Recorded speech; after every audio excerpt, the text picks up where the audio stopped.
income earners, but also making sure that the internet that they can afford is actually sufficient. They've got enough data, more than 1 gig, at least 5 gigs, if not more, and that they've got the right speeds to be able to connect through multimedia platforms, and they have affordable devices. When we looked at affordability on devices for Ghana, the average cost of an entry-level smartphone was averaging around $50 on average, and that's still not affordable for that 40%. I'm sure even more of that lower income earning group. So beginning to address some of the demand side issues, such as what the ministry is doing with digital skills, is really important. And then again, also the persistent digital gender gap that still exists for Ghana. It is really more so about affordability than, it is about skills as well, but affordability is still a big contributor towards the digital divide that exists. So I would say all in all, we've done well. We can do a whole lot better, especially if the goal is to make sure that every single person has access to the internet. We need to begin to mainstream how we regulate that access in the same way that we did with clean water, with electricity, to say that everyone deserves to be able to have access to the internet. Thank you. Thank you so much, Ronika. So at this moment, we'd like to connect with Mr. Ibrahim Kofi Asante from GIFEC. And in the remark from the Chief Director from the ministry and coming on the heels of Ronika, we see that you're doing a lot of initiatives to connect people digitally and the skills. Can you really share or highlight some of these initiatives you're doing? Thank you very much. First, let me observe all the protocols, maintain the protocols that have been observed so far, and to indicate that we are so grateful for the invitation. GIFEC takes particular interest in bridging the digital divide by utilizing strategic methods and implementing innovative ways that pave the path for growth of the lives of the people in the entire country. And with that, I would like to mention that we are a universal access fund management or agency. And therefore, our main focus here is to achieve digital inclusion, which entails focus on digital literacy, content, connectivity, and digitalization in our underserved and unserved communities. And we're also providing the inspiration for the utilization of the knowledge and skills that are acquired by the people or the beneficiaries that we train. Let me mention that in doing so over the years, we have made sure that we place affordability of digital solutions as one of our main areas of interest. And we make sure that regardless of geographical location or the persons, whether marginalized or not, they get what they need in the area of the ICT space. Let me just enumerate some of the projects that we have undertaken, as was stated by the Chief Director. One of the key projects that we have is in addressing this is what we call the Smart Community Project, where we provide affordable broadband connectivity in communities that are unserved or underserved for it to be used by all persons like the police, schools, marketplaces, hospitals, for farmers, as part to make them part of the knowledge society and expand employment opportunities so that we can improve what we call the financial inclusion in the rural areas. Because we believe in the fact that partnership and drawing synergies is a way of carrying everybody along, we have established a lot of partnerships in this regard. And let me quickly mention that in our deployment of infrastructure, telephony infrastructure, we draw synergies from technical solution providers, and then the MNOs, the mobile network operators. And so you will observe that in 2017, from 2017 to 2019, through this collaboration, which we call the tripartite model, we're able to do rural telephonic connectivity for 506 communities across the country within a space of 2.5 years.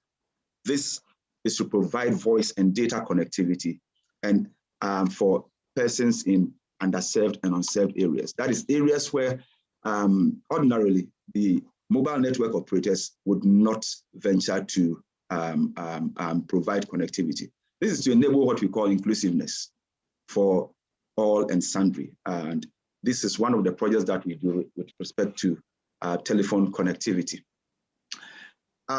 In continuing with this project, in 2021, we have come to also begin a project of deploying 2,016 rural sites.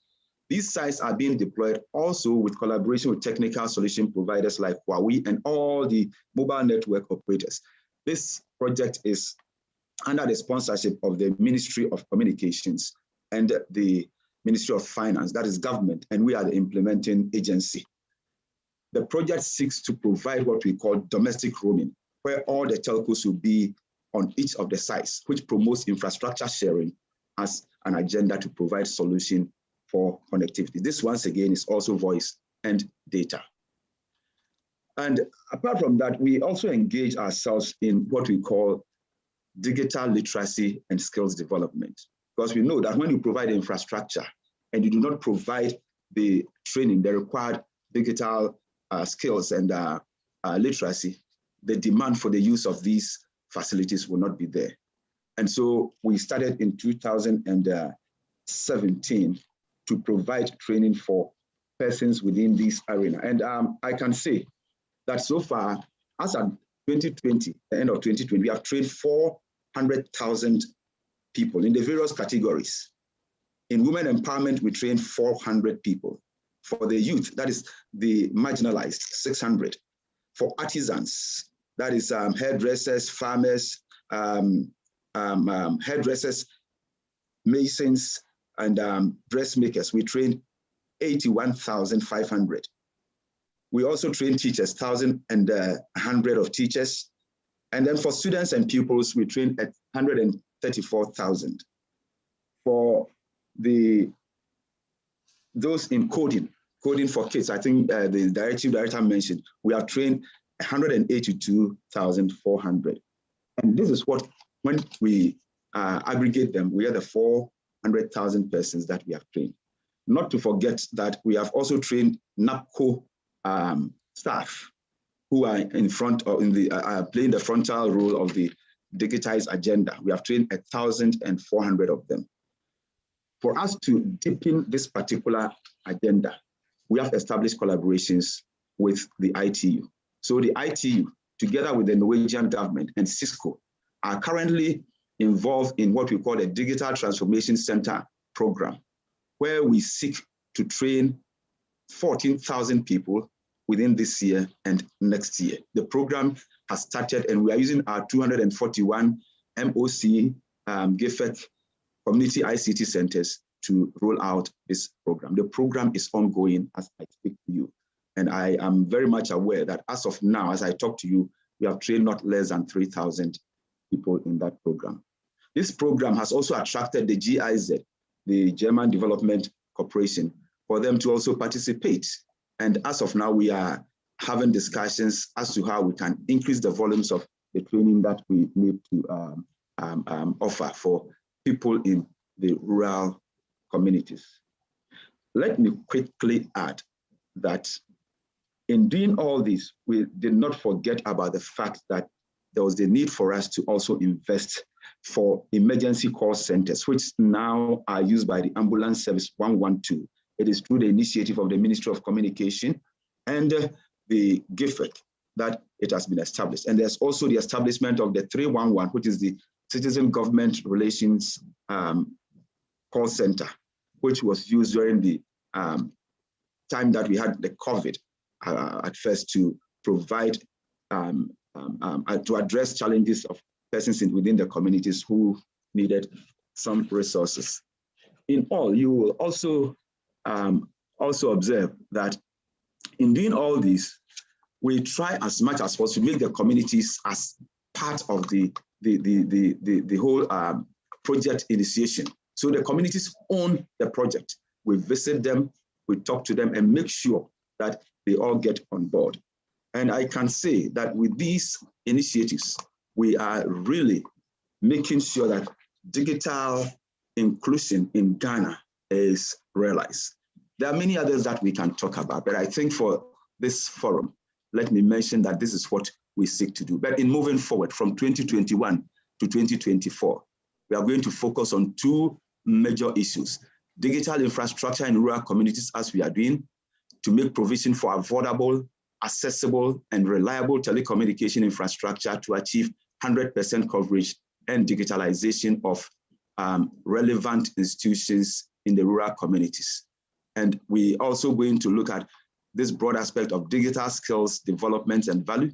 And here we have the development of digital skilled workforce, including persons with disability, women, the marginalized. And here we are going to make sure that we give them certification, that we give them employable skills. And here Cisco is helping us so that certification will be done for us to get people in the cyberspace who will be relevant for the digital economy that we seek to develop. Let me just pause here and as a response to the question that you asked. Thank you very much.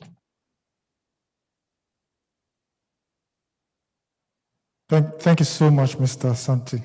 And before we come to Mr. President Asifa, Mr. Somnante George, we have the parliamentary committee, select committee on communications, which also looks at our digital space and issues to do with our communications infrastructure. In talking about our theme and inclusion, very often we know that Parliament deliberates on some of these issues in passing laws and in some of these policies.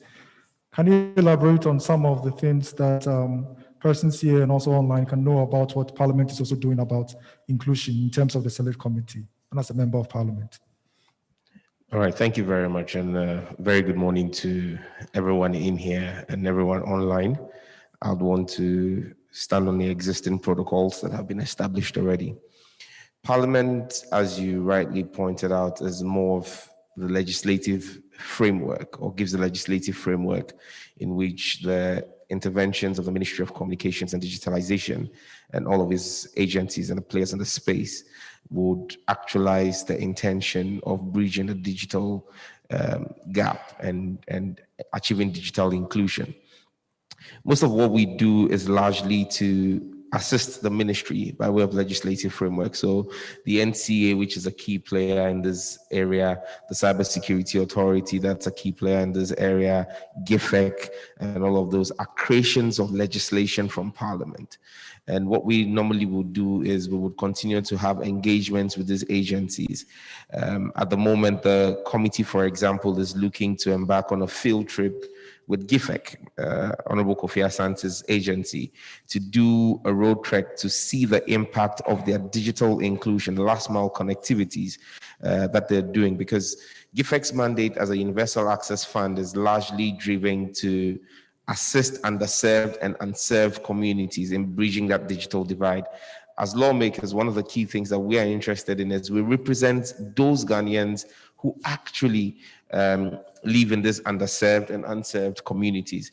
And so it's important for us to see firsthand the actualization of the 2016 cell sites in rural telephony, for example. That's a project that GIFEC is currently undertaking under the auspices of the ministry to ensure that that project is actually bridging the divide as we speak about it. Again, in today's world where you look at the challenges that COVID has presented all of us with, we are very minded about things that GIFEC, for example, could do by way of reading and mobile internet connectivity labs for underserved and unserved communities. We as members of Parliament realize that there are communities where at a point in time, the entire educational system was virtual. At the height of COVID, schools were closed. And people in our major cities and town centers were able to access TV and access the internet to be able to get learning materials.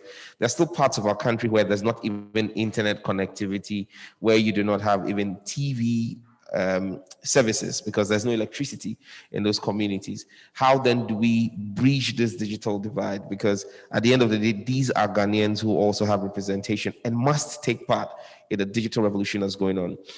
And so as a committee in Parliament, our work largely is driven by what is done by the players and how we can, through our oversight mandate, steer them to fill in the gaps that we see exist. Because as a representatives of the people come to you. I mean, as a member of Parliament myself, you would say that my constituency is in Greater Accra, and so largely coverage is good. But there are portions of my constituency where coverage is horrible. And so I would want to then speak with GIFEC and say that, what can you do to help us? NCA, again, as a major player in this space, is critical for the work that we want to see done in terms of bridging the digital divide. The cost of data is a very key thing that is inhibiting digital inclusion in our country today. What innovative technology or what innovation can the NCA bring to bear through the ministry and by way of policy to drive down the prices from the MNOs that are in the space? I know that you said MTN has someone online. I'm sure they may not be too excited about what I'm talking about, but ultimately what we want to see is cheaper internet that makes it more accessible for everyone to be able to go online. Because and in fact, when you look at the economies of scale, when you have more people going online, the economies of scale will actually be better for the MNOs.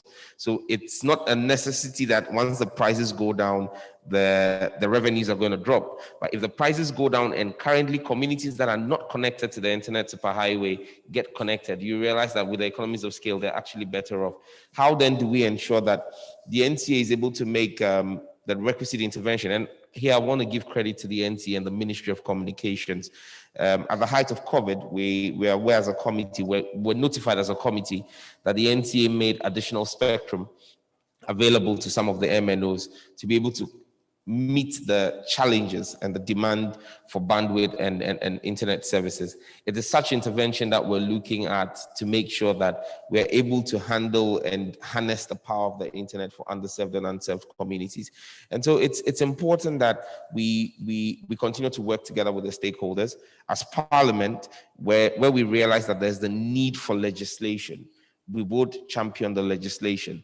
The Cybersecurity Authority is one area where we have done that, because as you talk about digital inclusion and bridging a digital divide, that's just one side of the coin. The more people get online, the higher the risk of data theft and impersonation and financial fraud and internet fraud and all of those things. How prepared are the citizenry for the challenges of an internet-enabled world?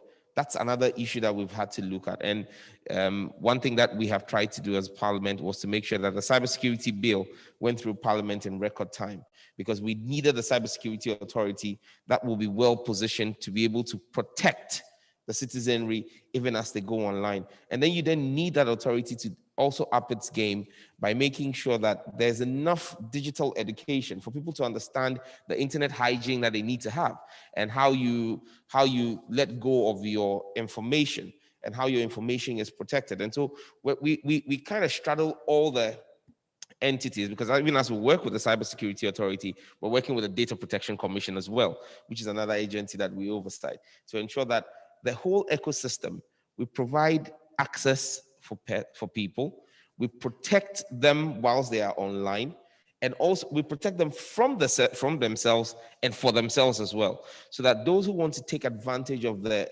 expanded internet access to perpetrate fraud are dealt with by the law, and those who are going to be possible victims are also protected. So it's important that we have a whole 360-degree view. I mean, all the various agencies have their focus and their peculiar mandates. As a committee of Parliament, what we would then do is to have the overview of the whole sector and work with the ministry hand in hand to be able to ensure that every part of this 360 approach is well covered.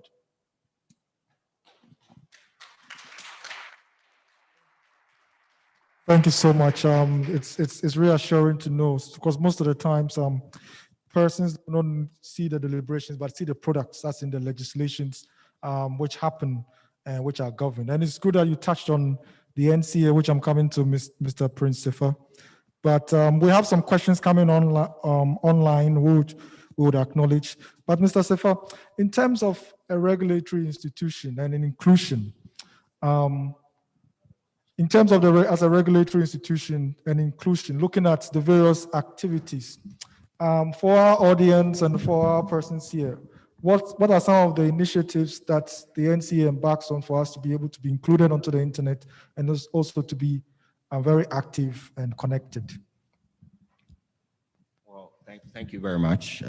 So as Honorable Sam George did such a great job telling everyone so much about the central role of the NCA, I guess I don't have anything else to add. But essentially, the NCA has to make sure that the spectrum is well planned and is monitored properly, and all the rules are enforced. You know, so essentially, we are fundamental to the communications ecosystem. So that is a key role that we need to do well, and making sure that the spectrum is well managed. So we continue to do that, but that in many ways is business as usual. You know, these are very fundamental things that we need to do. But beyond that, there are other mandates. You know, as I mentioned in my opening remarks, we have to make sure, for example, that universal access is something that we commit to. So above and beyond making sure we manage the spectrum well, we support organizations like yours, A4I, and so on and so forth, to make sure that, and also cybersecurity and data protection. You know, we work very collaboratively with them to make sure that, you know, we sanitize the ecosystem, protect people's privacy, and so on. And as we do that, we're able to enable digital communications as we're supposed to. We also look at opportunities that we can take advantage of.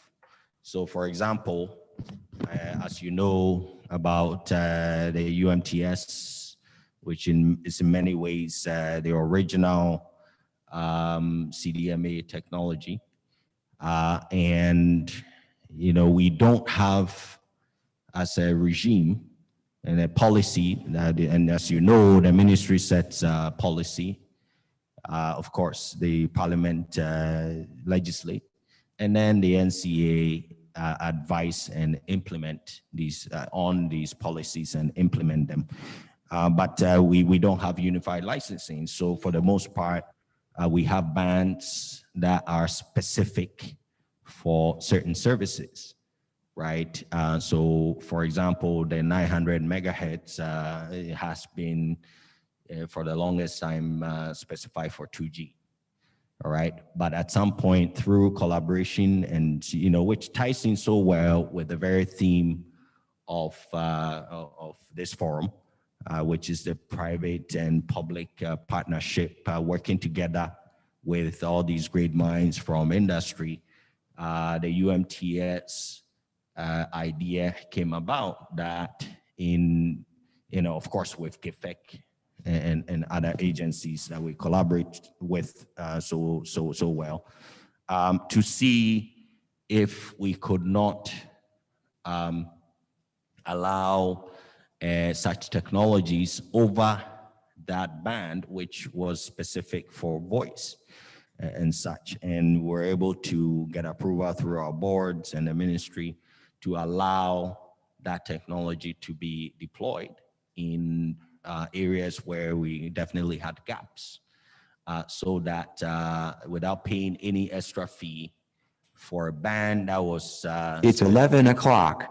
a band that was specific for a certain service, the voice service, we allowed 3G, the UMTS 3G technology to be deployed without any additional fees. And since then, the telcos have been able to really expand their reach to places that were otherwise not reached previously.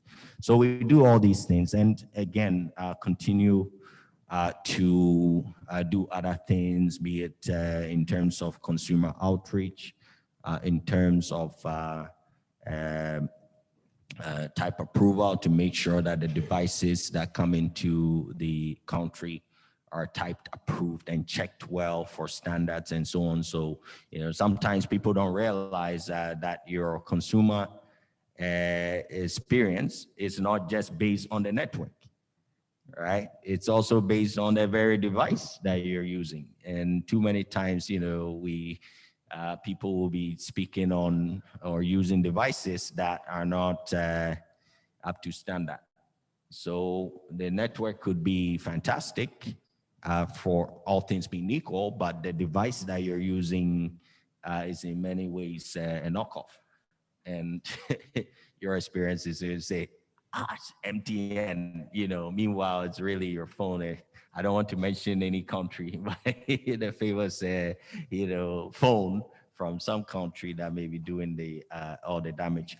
So we do type approval. We have a lab set up to make sure that we test these devices, not only in terms of what some other standard setting authority comes up with, but we in Ghana. In fact, we've had other countries come in virtually, and in some cases, in person, to study at the lab and to see what we're doing, and to take courses through Ghana. So we have, from the International Telecom Union, one of the most matured regulatory regimes in all of Africa, and we're very proud of it. So we continue to work hard to make sure that we up our game, while making sure that pricing and all that are also affordable. And just to mention on pricing, we sit in the second lowest tier, from a 2019 study that was done, reputable. And that shows that we continue to be competitive from that standpoint. So NCA has done its best to make sure that not only do we regulate and manage the spectrum well, but we also do it in a way that doesn't so much negatively impact on affordability and so on. And then wherever we can, we also collaborate to make sure that we expand access. We help to close the digital divide, and some of those would be through the UMTS example. And we look forward to hopefully other opportunities. There are TV white spaces and other things that we can look at, I'm sure, put our minds together to see how best we can do. There are last mile issues and so on. So hopefully, from a technical standpoint, we will have opportunities to see how best we can bridge the digital divide. Thank you. Thank you so much, Mr. Sefa. I'm really glad you're touching on the technologies, and we're also looking at collaboration about it. Just when I was about to shoot a question to our gent here, but I think we can collaborate and talk about it on it. We're having some questions coming from online, which we'd like to acknowledge, and some of them speak about GIFEC, and some of them speak to the security aspect. I think Mr. Sefa talked about some of the cybersecurity collaborations and also some of the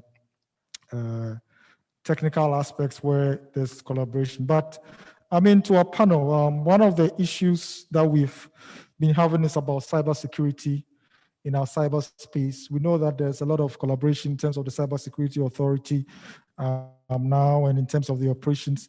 But one aspect about it is the connectivity and the way out. So there are a few questions here which are coming up. So one of the questions talks about specifically to GIFEC, in partnering across with other organizations in training persons in terms of skills acquisition, apart from the government programs. And also another question talks about the cyber crimes orchestrated on the platforms of most of these organizations. In terms of parliamentary committee, in terms of supervision, in terms of the regulatory authority as NCA, and also in terms of our training institutions. So I'll probably go online and we gave some remarks from Mr. Asante in terms of collaboration with other institutions apart from the programs you have. Are there any plans to collaborate with other, whether CSOs or other organizations? Thank you very much. I think the question is about collaborating with other institutions. I think in GIFEC, one of our mainstays is to build partnerships with private organizations and other community-based institutions. So we've been doing that for some time now, but what we will seek to do is for you to present to us a proposal. We will look at the proposal and then see how we can make sure that it is tailored to meet the need of the people within the area that you so seek to work for. Apart from that, we also have to make sure that we are moving in a manner that will also go with our agenda and our mission. And so it's open. For now, I think we have got a lot of collaborations within the communities. Like if you go to the north, we have a collaboration there. We have even collaboration with Kofi Annan ICT Center, and we are doing some research within Sunyani and Bolgatanga. I think that anyone who wants to collaborate with us, we have a strong unit called a Sustainability and Partnership Unit. When you come, our doors are open and we'll work with you, whether it is for digital development or literacy, or even it is for rural telephony expansion. We work with all people. For example, we are working with GSMA and NURAN in the northern sector of the country to develop telephone connectivity. And it is going very, very well. And I mentioned also that GIZ, a German corporation, is also working with us. So our doors are open. And you can just reach us as quickly as you can by going onto our website, and we'll acknowledge your request. Thank you. Thank you so much. I'd just like to come back to Mr. George. I mean, you represent the people, and most of the things which happen on the local level. In terms of security, cybersecurity issues, in terms of issues, you talked about some kind of connectivity issues, some of parts of your community or representations experience. But how are you able to collaborate with the other institutions in terms of cybersecurity? You talked something about, but there's a specific question about how we're able to deal with some of these cybersecurity issues on the local level. All right, so cybersecurity cuts across a larger spectrum than most people just look at it. Most people look at cybersecurity as the security protocols for the blue chip companies and the big data companies. But today, the biggest threat in terms of cybersecurity to the ordinary Ghanaian is actually fintech security in the space of mobile money or operations. You realize that almost everybody is doing mobile money. My figures are right. I think 2020 transactions on mobile money were somewhere in the region of about 20 billion Ghana cedis. In fact, the transactions, mobile money transactions right now have outstripped or outpaced traditional banking transactions. And that's where you see a lot of threats to the ordinary Ghanaian, where people are having their mobile money accounts wiped out by all kinds of fraudulent means. And so one of the things we did early on was to engage with the telcos. I remember a meeting that the Parliamentary Select Committee had sometime either 2018 or 2019 with the telcos on improving the security architecture around the mobile money operations and how the reporting system in terms of getting your money when you realize that you've been duped, the speed with which a response is made by the MNOs to a report to be able to even trace the money and block the account that has received it. Because previously you'd realize that at times you have to be there in person at a service office for them to be able to take your details. It will take, on the average, 3 to 4 days to get them to actually activate any action, by which time the fraudster has withdrawn the money. Right now, you realize that there's a much more quicker turnaround. At times, in some instances, in a matter of minutes, they're able to trace and freeze those accounts. Those are parts of the things that we did as a committee with the MNOs under the direction of the ministry and its agencies. And definitely, you see that even though the Cybersecurity Authority is still quite young and still not up to full operationality because they don't have all the requisite staff that they have, they're doing quite a lot of work in the area of online child protection, exposure of our kids. Right now, it's very critical because you realize that previously when we were growing up, even in secondary schools, you weren't given mobile phones. But now we see kids in primary 2, class 2, class 3, having their own tablets and their own computers because of COVID. They're having to spend more time online using Google Classroom and all of that. I've got a 6-year-old who's going to class 2. He's done the whole of class 1, the whole 3 terms digitally. He's not stepped in a classroom. And so now his access to computers is way bigger than it would have normally been. Now the question is, what is he accessing outside of the Google Classroom? Because you can't sit behind a computer with him 24 hours a day. And so it's a critical role that the Cybersecurity Authority has to play with respect to protecting children online and the kind of content that's made available.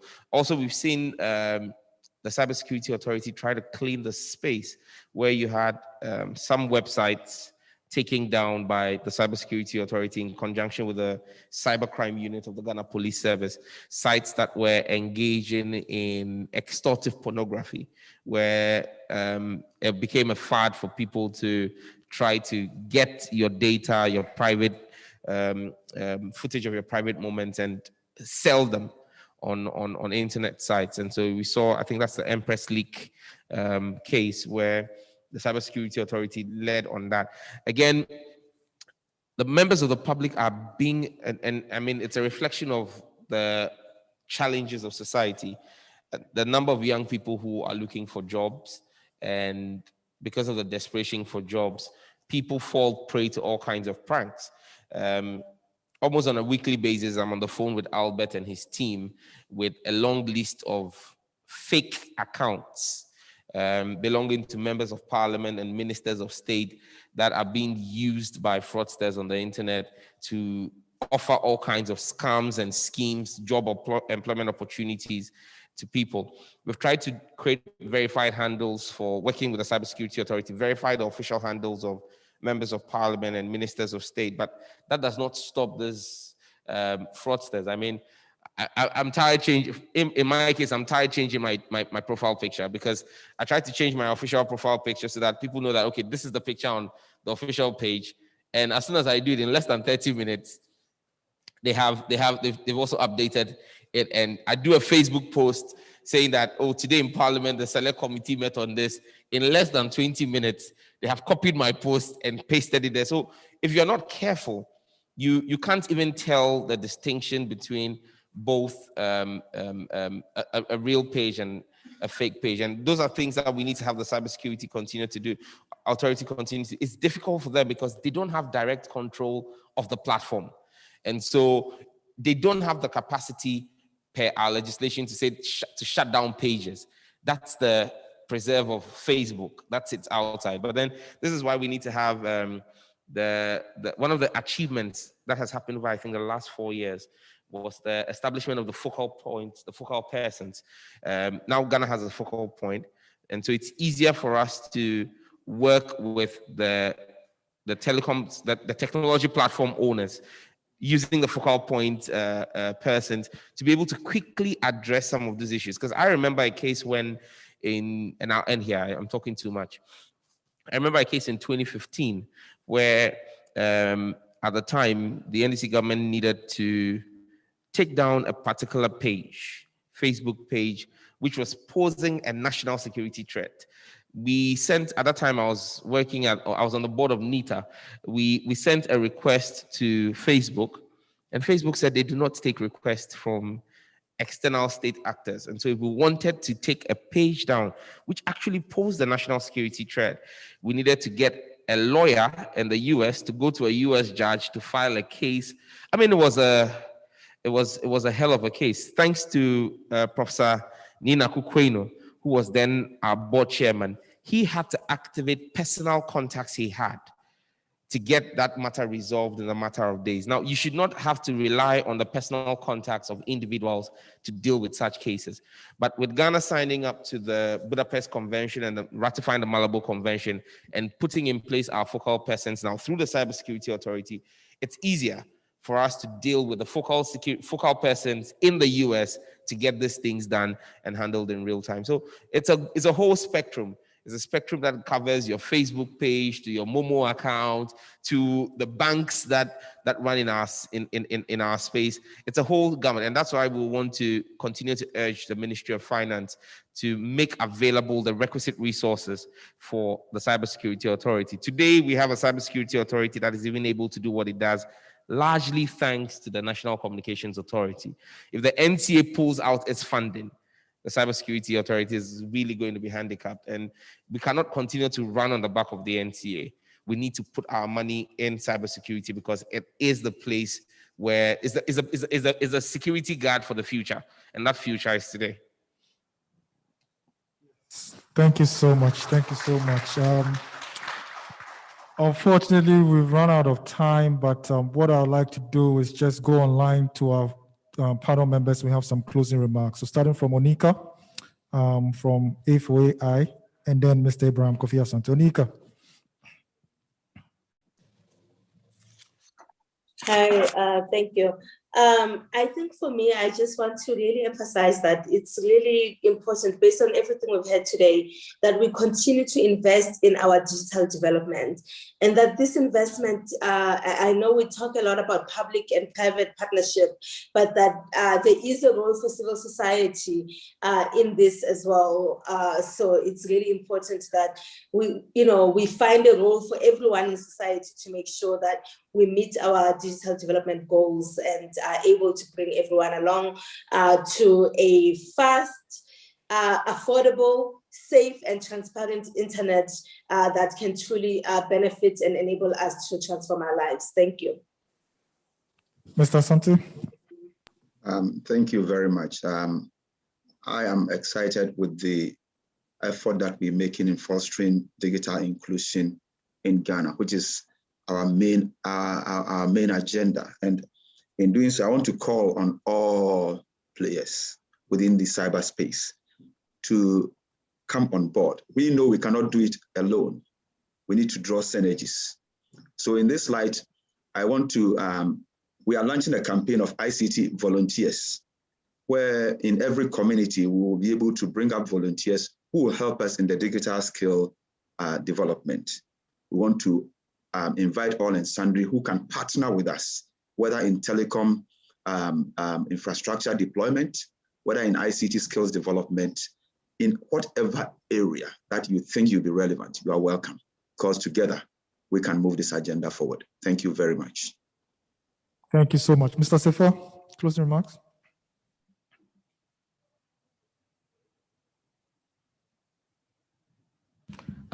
Thanks so much. Thanks, Chair of IGF. Thanks, Honorable, for gracing the occasion. And thanks to the Chief Director and so many dignitaries who have made this program so fruitful. From the NCA standpoint, we are determined to make sure that we cover all of our functions And through that, we'll be able to really achieve the objects for which the NCA was set up about 25 years ago. So, you know, we will expand ourselves so people don't think all we do is license and shut down and things like that. We do way more than that. There are so many beautiful programs and very, very impactful programs that we do.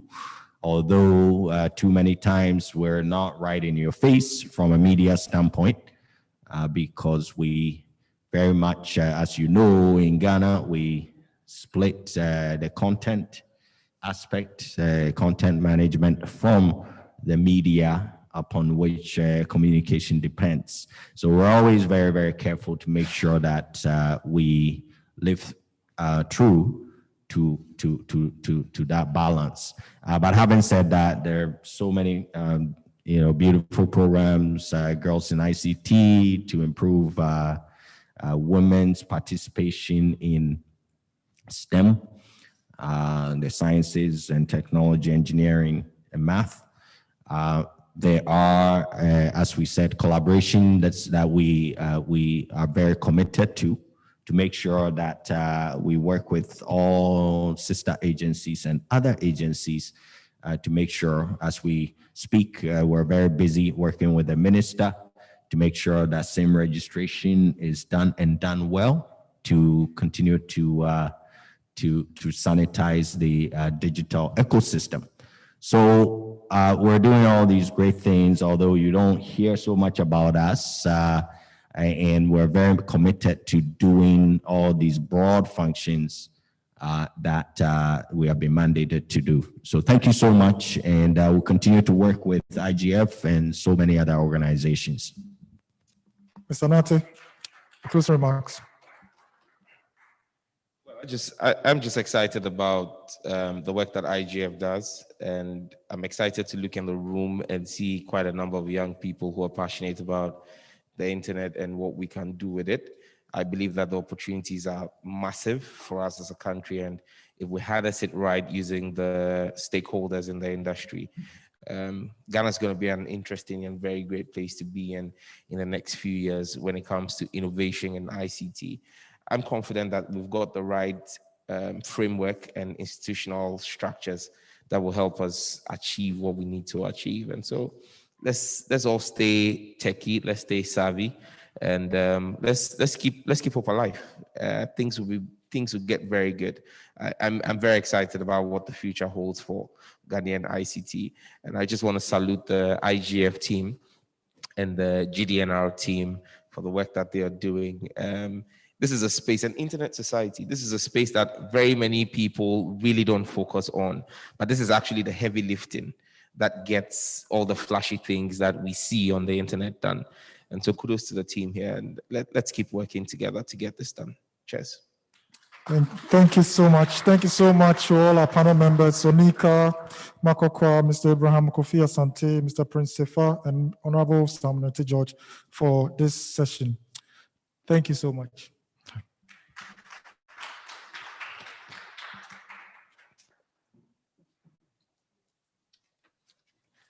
At this moment in time, we'd like to call on Ms. Jacqueline Hansen-Kote to give her remarks from MTN.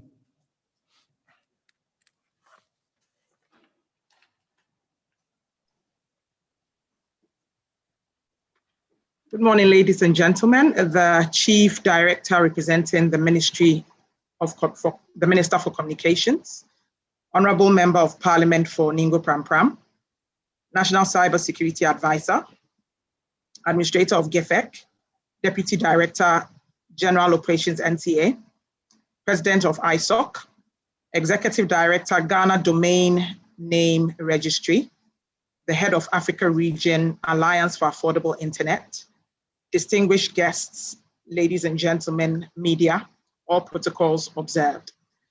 I want to offer my sincere apologies for the technical hitches experienced earlier. I'm honored to be part of this year's Internet Governance Forum. The internet has had a major positive impact on the world over the last 30 years, transforming the way individuals like us, businesses, and societies interact.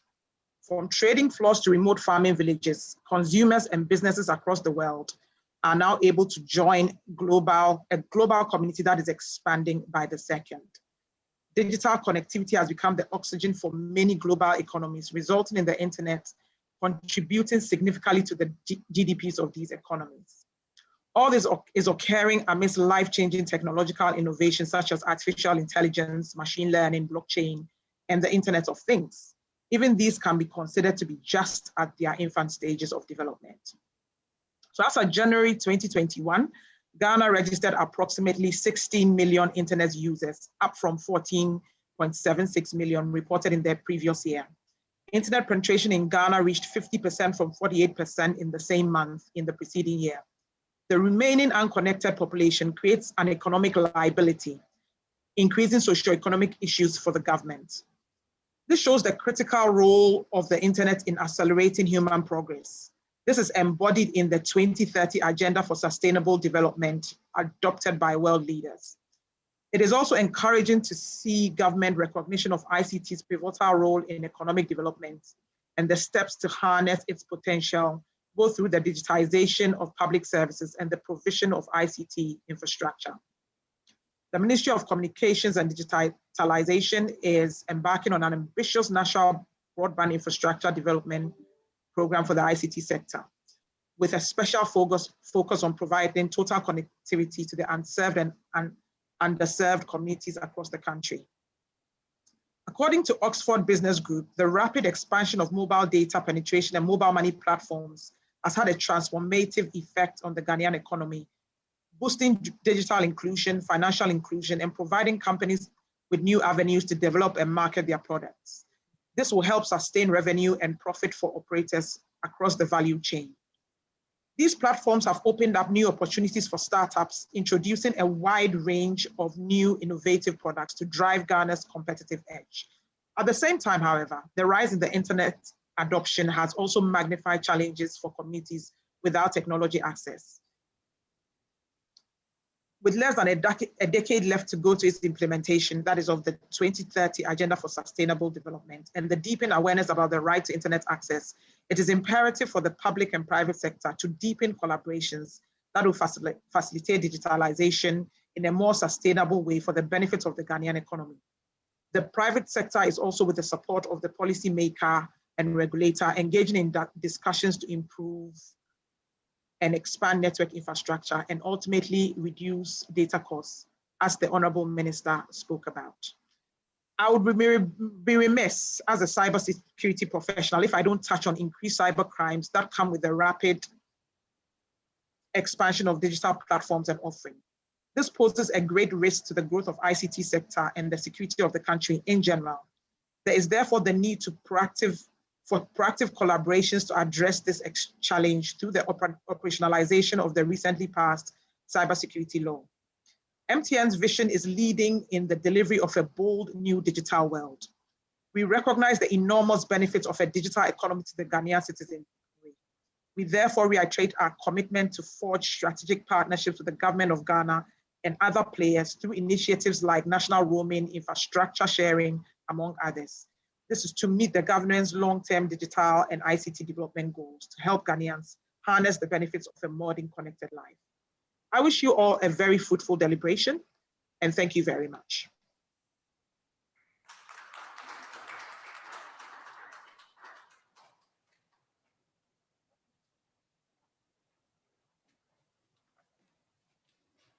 Thank you so much. At this moment, we would like to call on Mr. Marcus Kumar, Chair from Internet Governance Forum Support Association, to give his remarks, and after it, our Global MAC Chair, Anurek Etherson, will also give her remarks.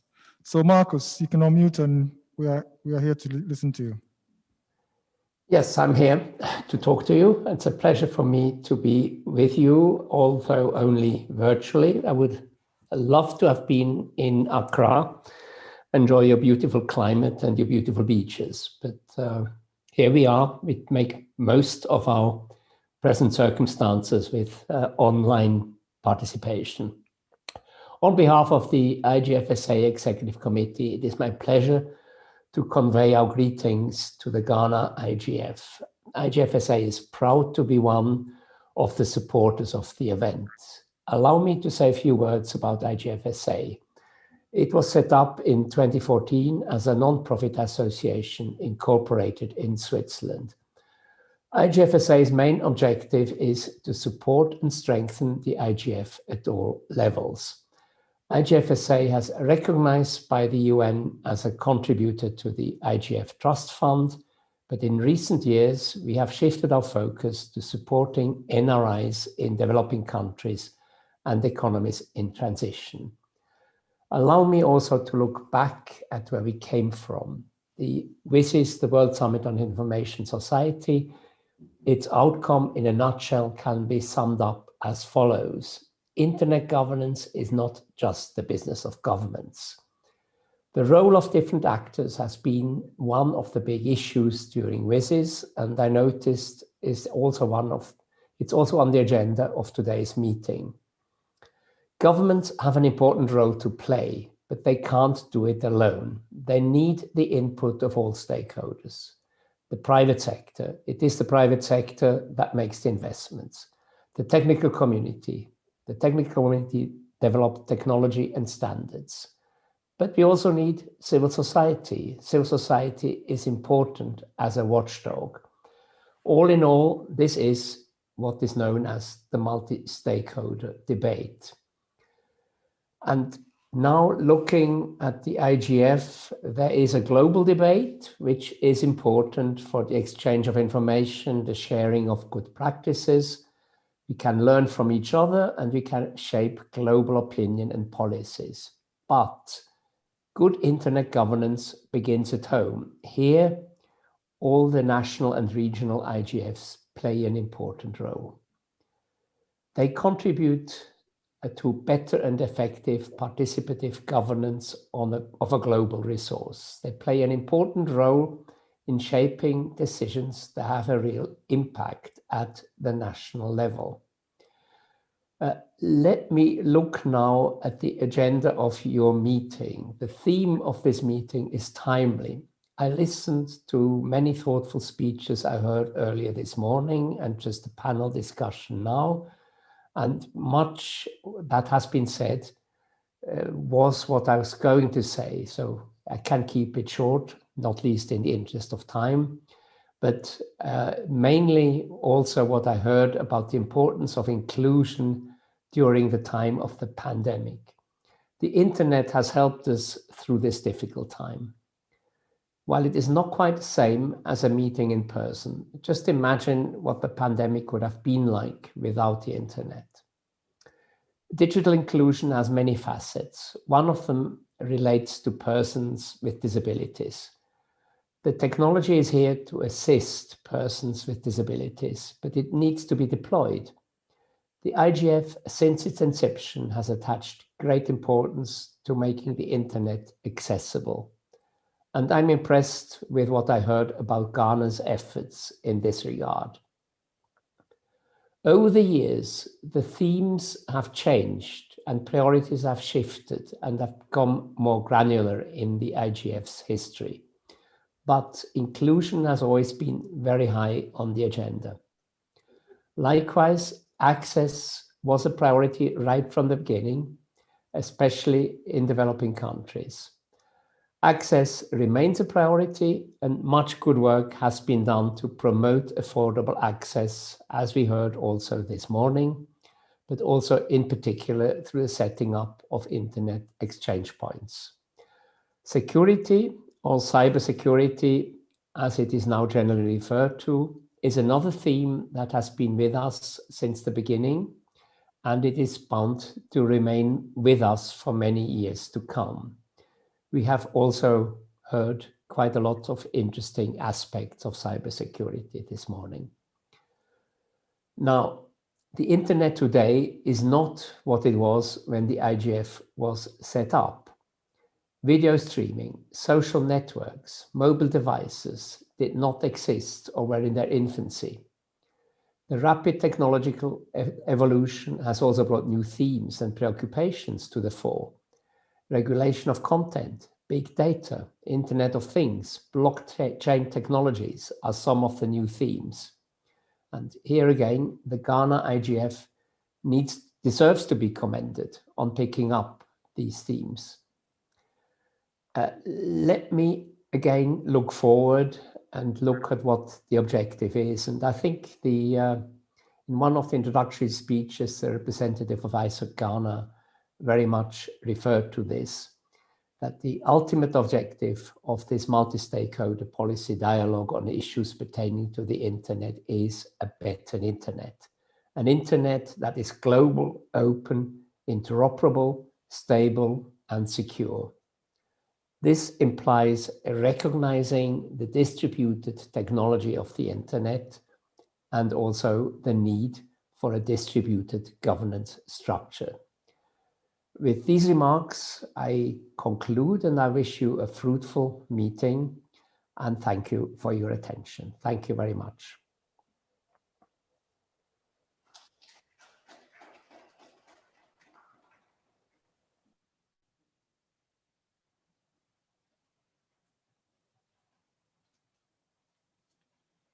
Thank you very much, Mr. Marcus, for your keynote address. I would now like to call on Ms. Henriette Esther Houston, who is the chair of the UN Internet Governance Forum Multi-Stakeholder Advisory Group, to give her keynotes. Henriette, if you can hear me. Thank you very much, Felicia. Can you hear me clearly? Good. Can I share my screen? I have some slides, but if it's difficult to project them, I don't have to present them. But is it possible to share my screen? Yes, you can do that. The technical team can help you out. Okay, good.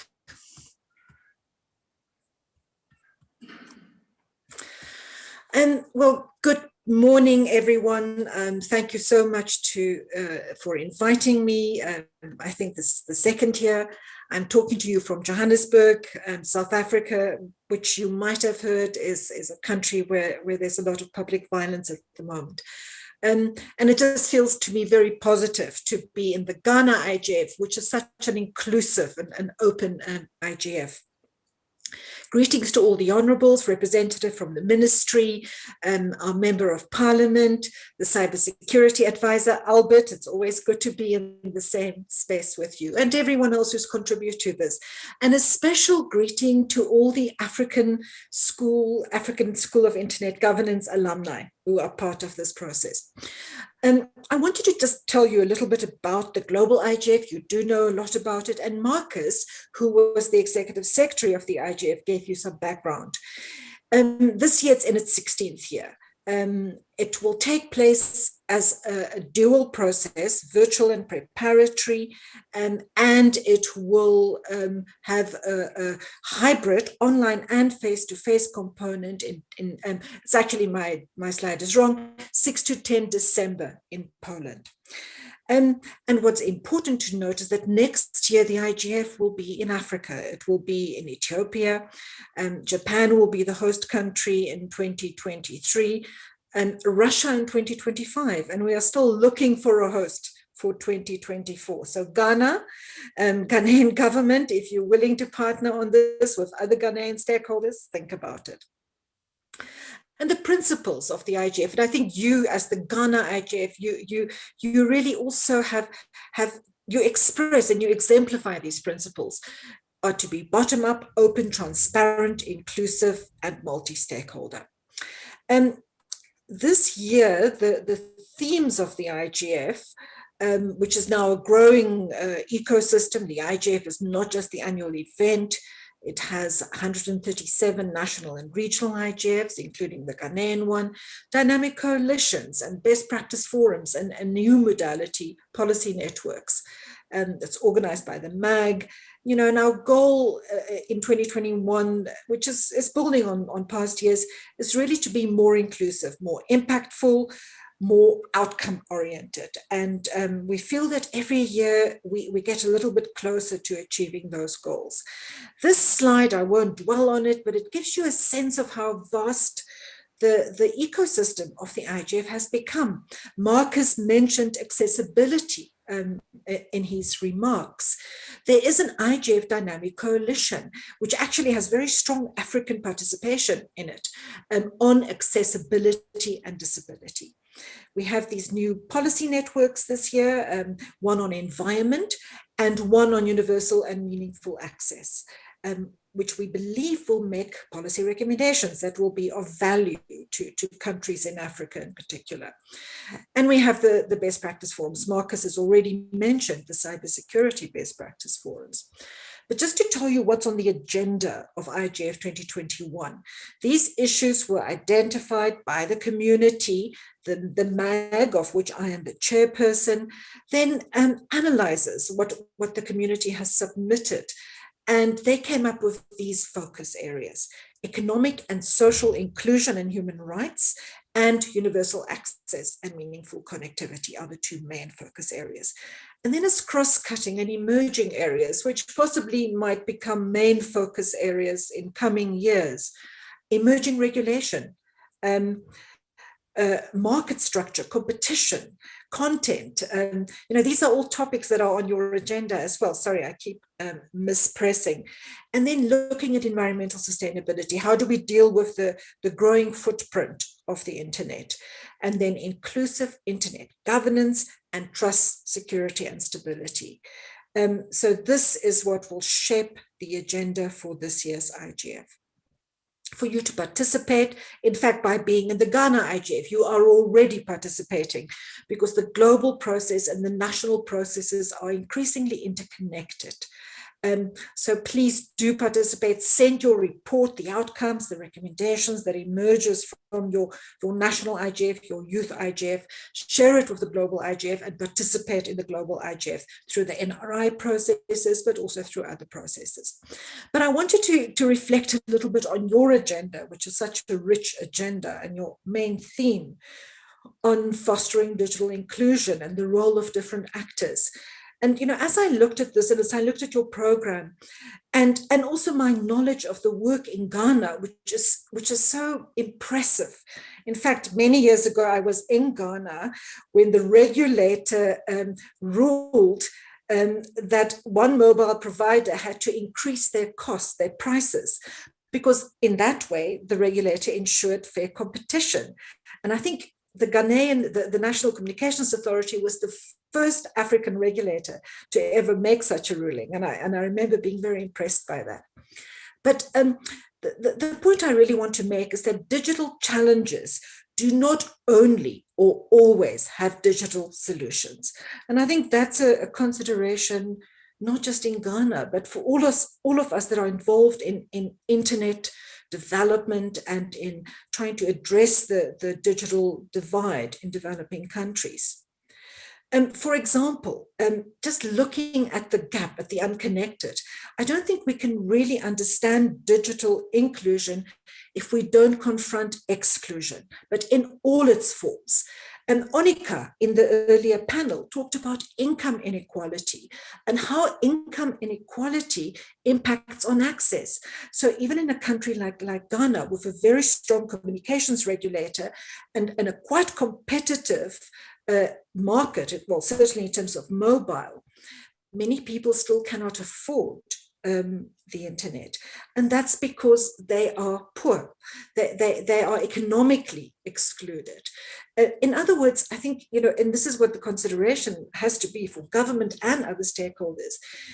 In the long term, we will never bridge the digital divide if we actually don't bridge broader social and economic divides. This is challenging. And it means also we have to collaborate. The internet, the ICT people have to collaborate with the social and economic development people, with the food security people, the gender equality people. But I think it's extremely important consideration for those involved in the internet and in addressing the digital divide. If we don't work in a holistic way, I think Honorable George talked about a 360 approach. We have to look at inequalities in the offline context that impact on digital inclusion. Similarly, when it comes to connecting the unconnected, we need to look at unconnected institutions and individuals. We have to look at the demand side, at skill and content. And I think previous speakers have made this point. But we also have to ask the question, how can the unconnected connect themselves? And have we gone as far as we can with mobile data, for example? Do we need to look perhaps at a different GSM licensing framework where we can have local GSM licenses for community networks, for example, to provide low-cost voice and data communications?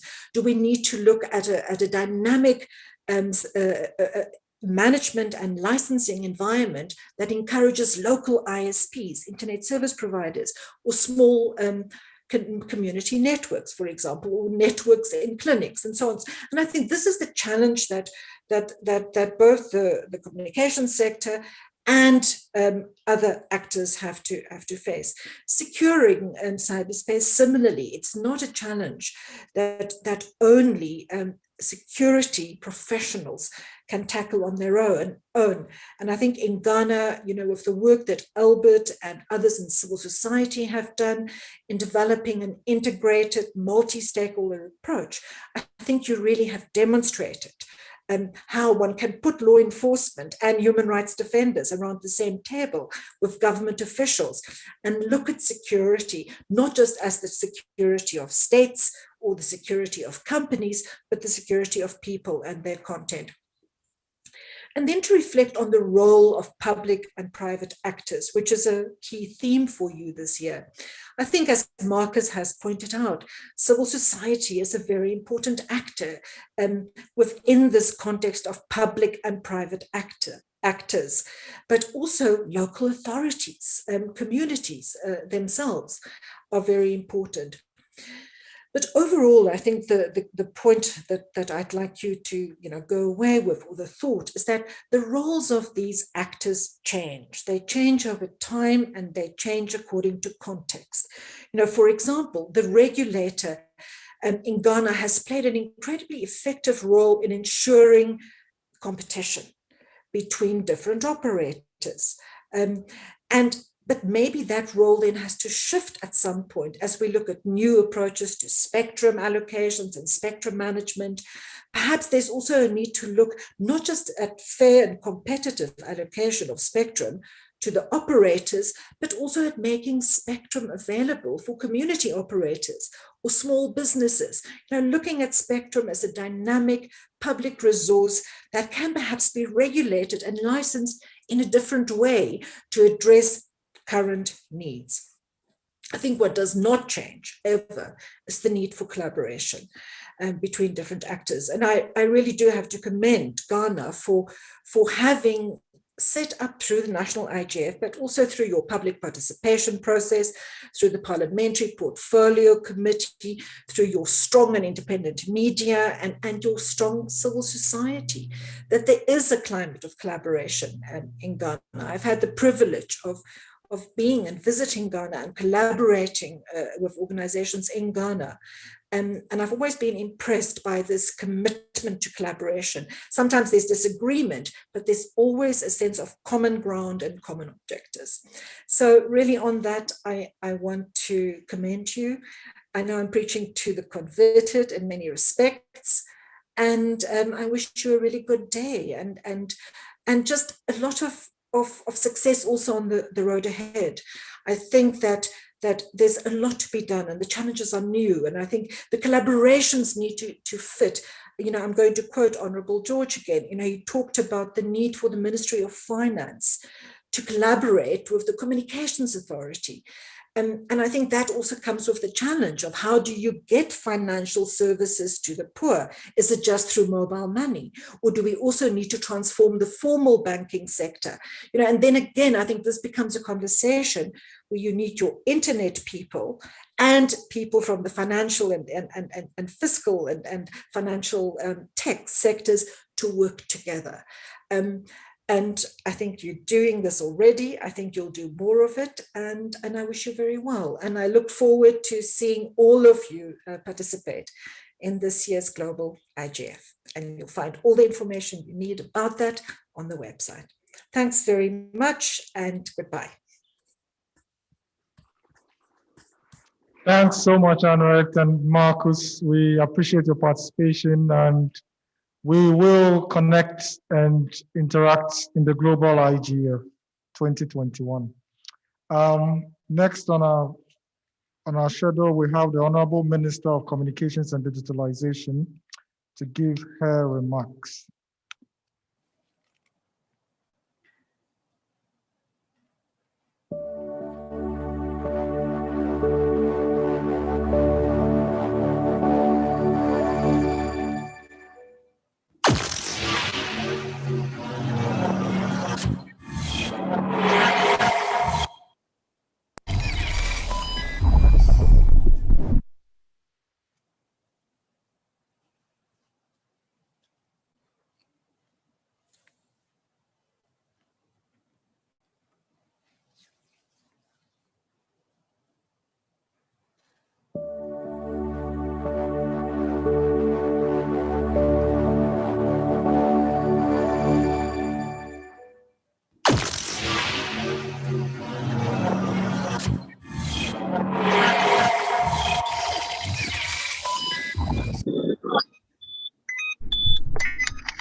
Executive Director of the Ghana Domain Name Registry, President of the Internet Society, Ghana Chapter, Acting Director General of the Kofi Annan Center of Excellence in ICT, Internet Service Providers, Civil Society Organizations, Academia, Private Sector Operators, Media Personnel, ladies and gentlemen, good morning. It's my pleasure to welcome you all to the Ghana Internet Governance Forum 2021, which is being held under the auspices of the Ministry of Communications and Digitalization, as well as the conveners, the Ghana Domain Name Registry, the agency responsible for the .gh domain name operations, and the Internet Society Ghana Chapter. Since its inception in the 1970s, the Internet's dominance of the global communication environment has been phenomenal, and it continues to grow. It has transformed the computer and communications industries by allowing for unprecedented integration of the telephone, radio, and the telegraph through services such as email, instant messaging, and video conferencing and conversations. It's evolved from humble beginnings as a military setup to become one of the most important resources known to man, on which all socioeconomic activity relies. Its rapid evolution has made it challenging to secure its continued expansion. As a result of this, the United Nations and the International Telecommunications Union attempted to identify action items for the Internet at the World Summit on the Information Society, WSIS, in 2003. The same summit took further action in 2005, resulting in the Tunis Agenda. In paragraph 72 of the Tunis Agenda, the UN Secretary General was urged to establish an open and inclusive multi-stakeholder policy debate on the Internet by the second quarter of 2006, to be known as the Internet Governance Forum, IGF. The IGF's mission is to enable the exchange of knowledge and best practices, address public policy concerns, and identify and bring developing issues on the Internet to the attention of relevant entities, amongst other things. Ghana, as an ITU member, joined the Global Information Society movement by holding its first local IGF in 2006, which was followed by others in 2011, 2015, 2016, and 2019. Over the last 3 years, the government has been repositioning itself to resurrect the Ghana IGF debate by bringing together all main players, including civil society, organizations, businesses, internet service providers, academia, and the general public. The Ghana IGF theme for this year is Fostering Digital Inclusion in Ghana, the role of public and private actors, which focuses on policy discussions to help the country's internet ecosystem grow and thrive. I'm delighted that this topic is related to the government's own digitization plan, which emphasizes the use of technology for development.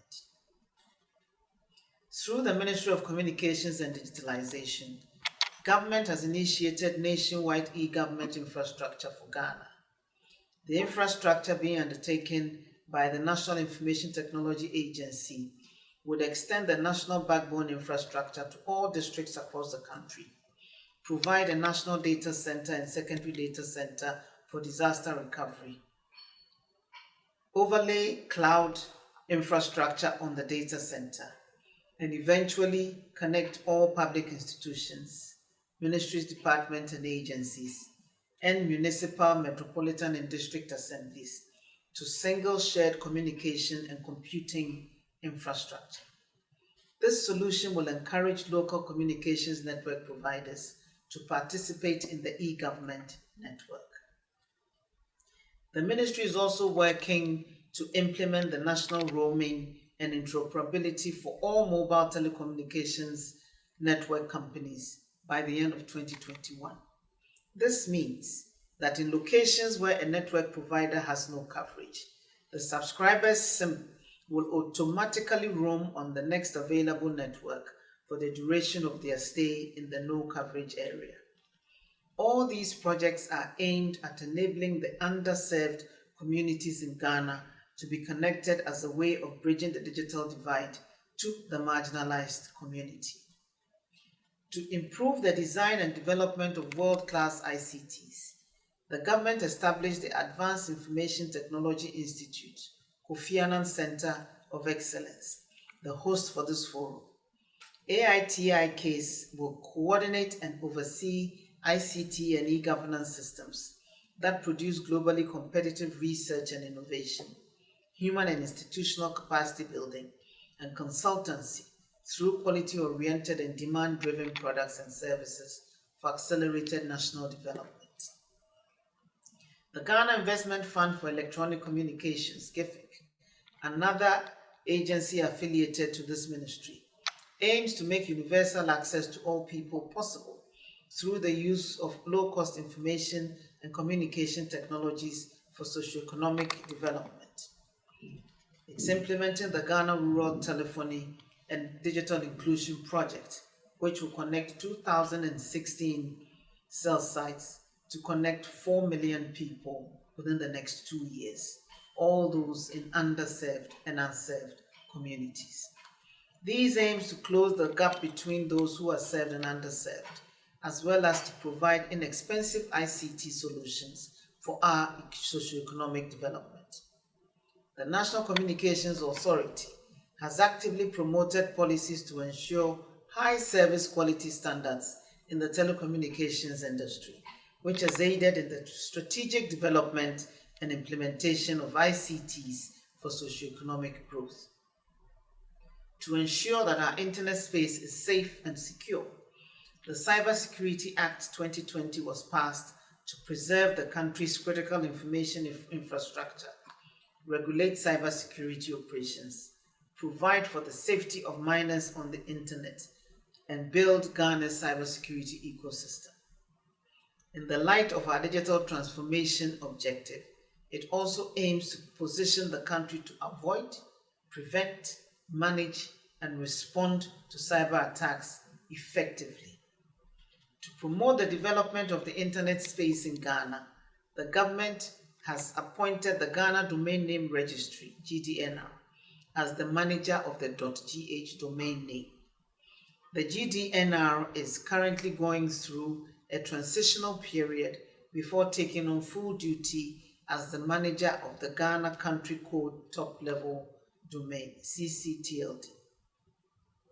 One of the most significant goals of the GDNR is to engage the local internet community in policy formulation, and that is why the Ghana IGF was established. I'd like to thank the GDNR for organizing this event for the past 3 years, and we're looking forward to see GDNR become a fully operational registry this year. There's ongoing work in finalizing the transfer of the registry operations from the current operator to the GDNR. Distinguished ladies and gentlemen, I understand that the Ghana School of Internet Governance and the Youth IGF, which took place on Wednesday and Thursday, It's 12 o'clock. both had themes focused on the growth of our digital economy. The agenda for today's hybrid forum includes the following topics: who should regulate content generated online?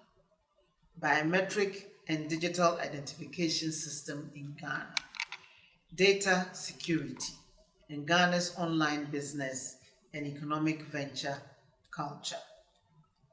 While the government is working to provide the correct environment for proper internet use, ladies and gentlemen, we as a community must also do our part to contribute to the internet's development and long-term viability.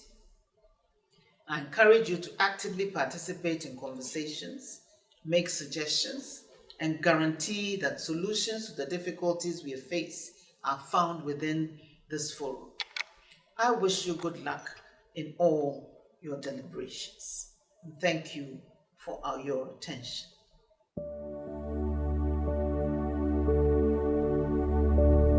Thank you so much. Thank you so much, Honorable Minister of Communications and Digitalization. At this moment, we'd like to acknowledge our sponsors. That's the Internet Governance SA, the National Communications Authority, EcoBand, MTN, and Kofi Annan ICT Center. At this time, I would like us to take a 5-minute break. We can use the bathroom break as we wait for our sessions to transition. So at this moment, let's take a 5-minute break.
Please, those of you at the back, can you move forward?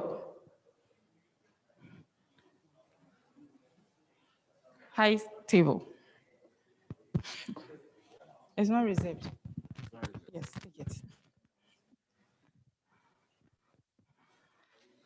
And for the last time, those of you outside, can you please join us before we start?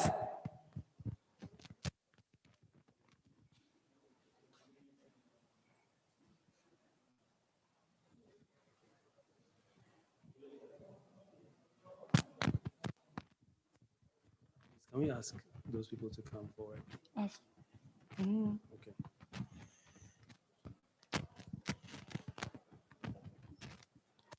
Please, you know, you're the one I'm talking to. Please, can you come this way? All those behind you, please move forward. The two ladies, you're apart. Thank you.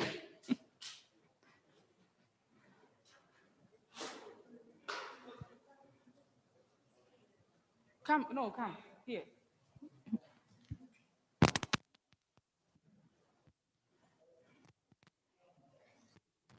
You're apart.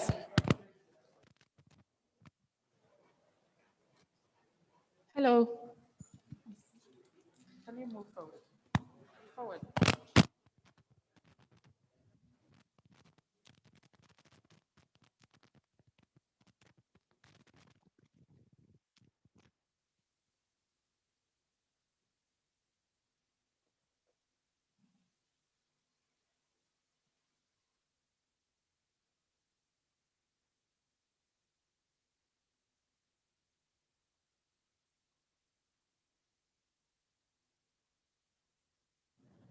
Okay, welcome back.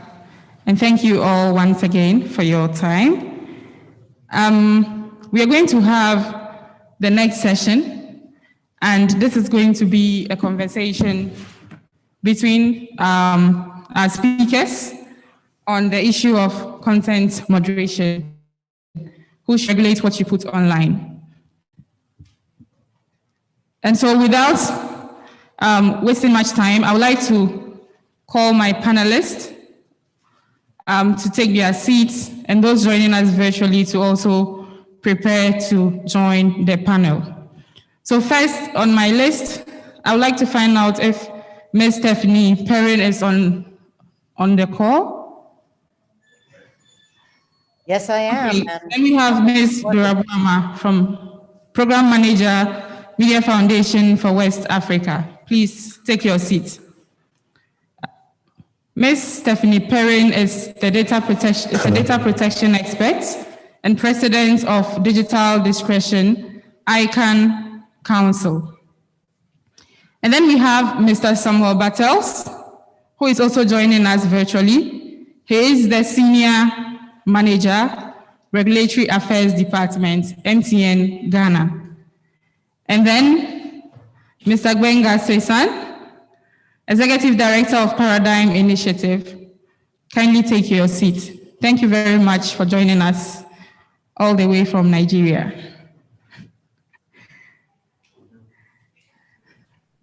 And then we have Ms. Adaora Ikenzi, Head of Policy for Anglophone West Africa, Facebook. Please, is Adaora on the call? Thank you very much. And then, last but not the least, we have Mr. Samuel Enchijechi, Deputy Director, IT, Ministry of Communications and Digitalization. Please kindly take your seat.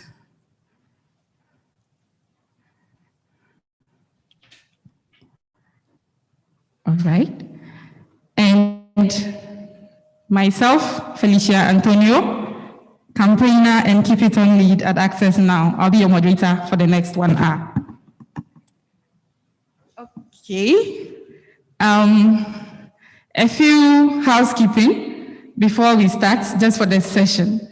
To my speakers, we have 1 hour. If we can do it in less than an hour, that would be great, but then we need to touch on the issues that we have to discuss.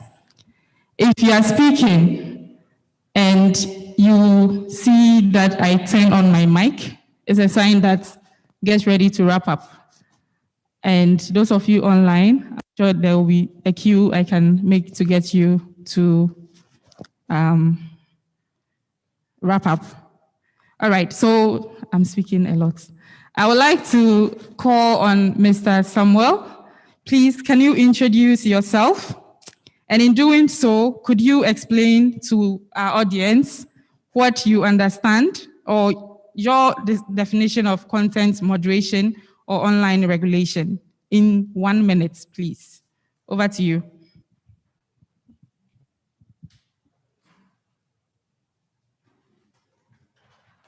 Good afternoon to you all. My name is Samuel Nkwijechi, Deputy Director IT from the Ministry of Communication and Digitalization. My area of expertise is information system audit. Now, when we're talking about content moderation, forgive me, coming from the scripture background, we say gold will have to be subjected to fire for it to be refined to be gold. Content will have to, moderation will have to go through some form of predefined rules and regulations so that we can get the best, not to hurt, but rather to give accuracy and then to moderate the information that is given out to the public. Briefly, thank you. Thank you very much. Okay, let me call on our virtual speakers. Adaura, if you can hear me, kindly introduce yourself and same, as I mentioned, what or how do you explain content moderation? Good afternoon, Felicia, and thank you very much for the invitation. My name is Adora Ikenze. I head public policy across Anglophone West Africa for Facebook. Very briefly, what content moderation within the context of my work is the manner in which user-generated content is monitored to ensure that it doesn't violate the policies and standards of the platforms on which it's disseminated. Thank you. All right. Stephanie, can you hear me? Please introduce yourself. Yes, I can. I'm Stephanie Perrin, and I guess basically I worked for some 30 years mostly in the Canadian federal government in the Department of Communications on technology impact assessment. My area of expertise is data protection. I worked on our data protection law for quite some time. To me, the important thing to stress about content moderation is this is speech, and coming up with a method of moderating it without infringing human rights requires a multi-stakeholder approach. So that will be the focus of my remarks today. Thank you. Thank you very much. And then Samuel Battels, can you hear me? Yes, I can. Good afternoon. Okay. So my name is Samuel Bartels, Senior Manager, Regulatory Affairs at MTN. I'm also an information privacy and media law professional. My understanding of this issue primarily is the rather difficult task of balancing and trying to achieve a balance between policy objectives of protecting minors, prevention of terrorism content, protecting of intellectual property rights, racist and hate speech, disinformation, fraud, defamation, and all that.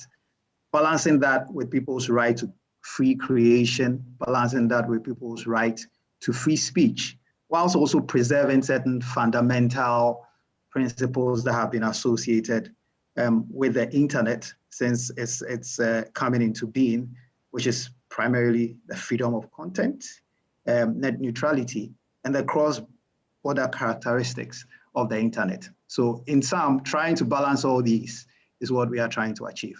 Thank you very much. Okay, thank you very much. And then Dora. So my name is Dora Boamamauto. I work with the Media Foundation for West Africa. I love everything about the internet. So I'm an internet freedom advocate and a freedom of expression advocate. Content moderation. I'll simply say I strongly agree with especially the views shared by Sami Vatels. Determining what should be made online, accessible to as many people as possible or in a restricted way, with the ultimate aim of reducing, avoiding, if possible, illegal or harmful content while respecting the rights of people. I think in simple things, that's how I go about it. Thank you very much. I'm very happy when I hear the rights and human rights of people. Okay, Benga. Maybe I should make sure I don't say human rights. Benga Sheson is the name. I work with Paradigm Initiative. And I think content moderation is like eating grilled fish, right? The good people who love fish know that you have to remove the bone, right? So you don't choke.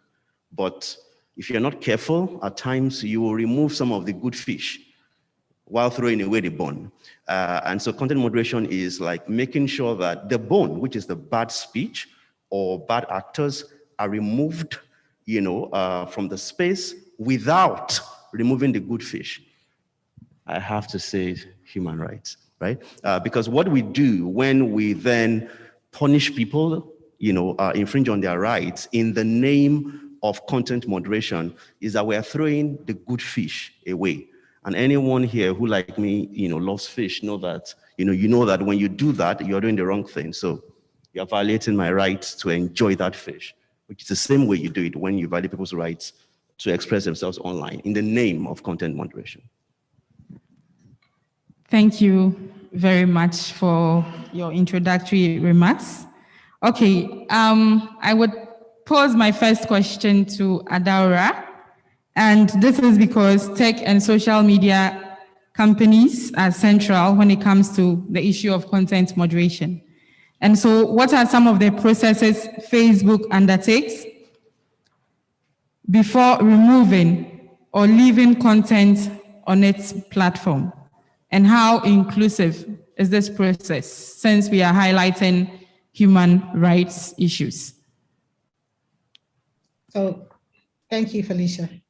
Let me start by setting a little bit of a context, because when we're talking about content, we're talking about millions and billions of pieces of content per minute, per second, across the world. So when we look at how we address content moderation, we have certain fundamentals that we must adhere to. First of all, our solutions must be scalable. They must be applicable globally. And thirdly, they must be grounded in the respect and protection of rights in the different countries and around and in the different spheres in which this content is generated. So we use a tripartite model. We use our technology, we use our community standards, and we use our content policies to form the framework and the environment in which we moderate content on at Facebook. I know I only have 4 minutes, so very quickly, let me just say that the basis, I think I would say the foundation for the way we address content is our community standards, which are globally applicable and are globally available to all users on the platform. We have scaled reactions to content, so depending on the manner in which the content is reported to us, depending on the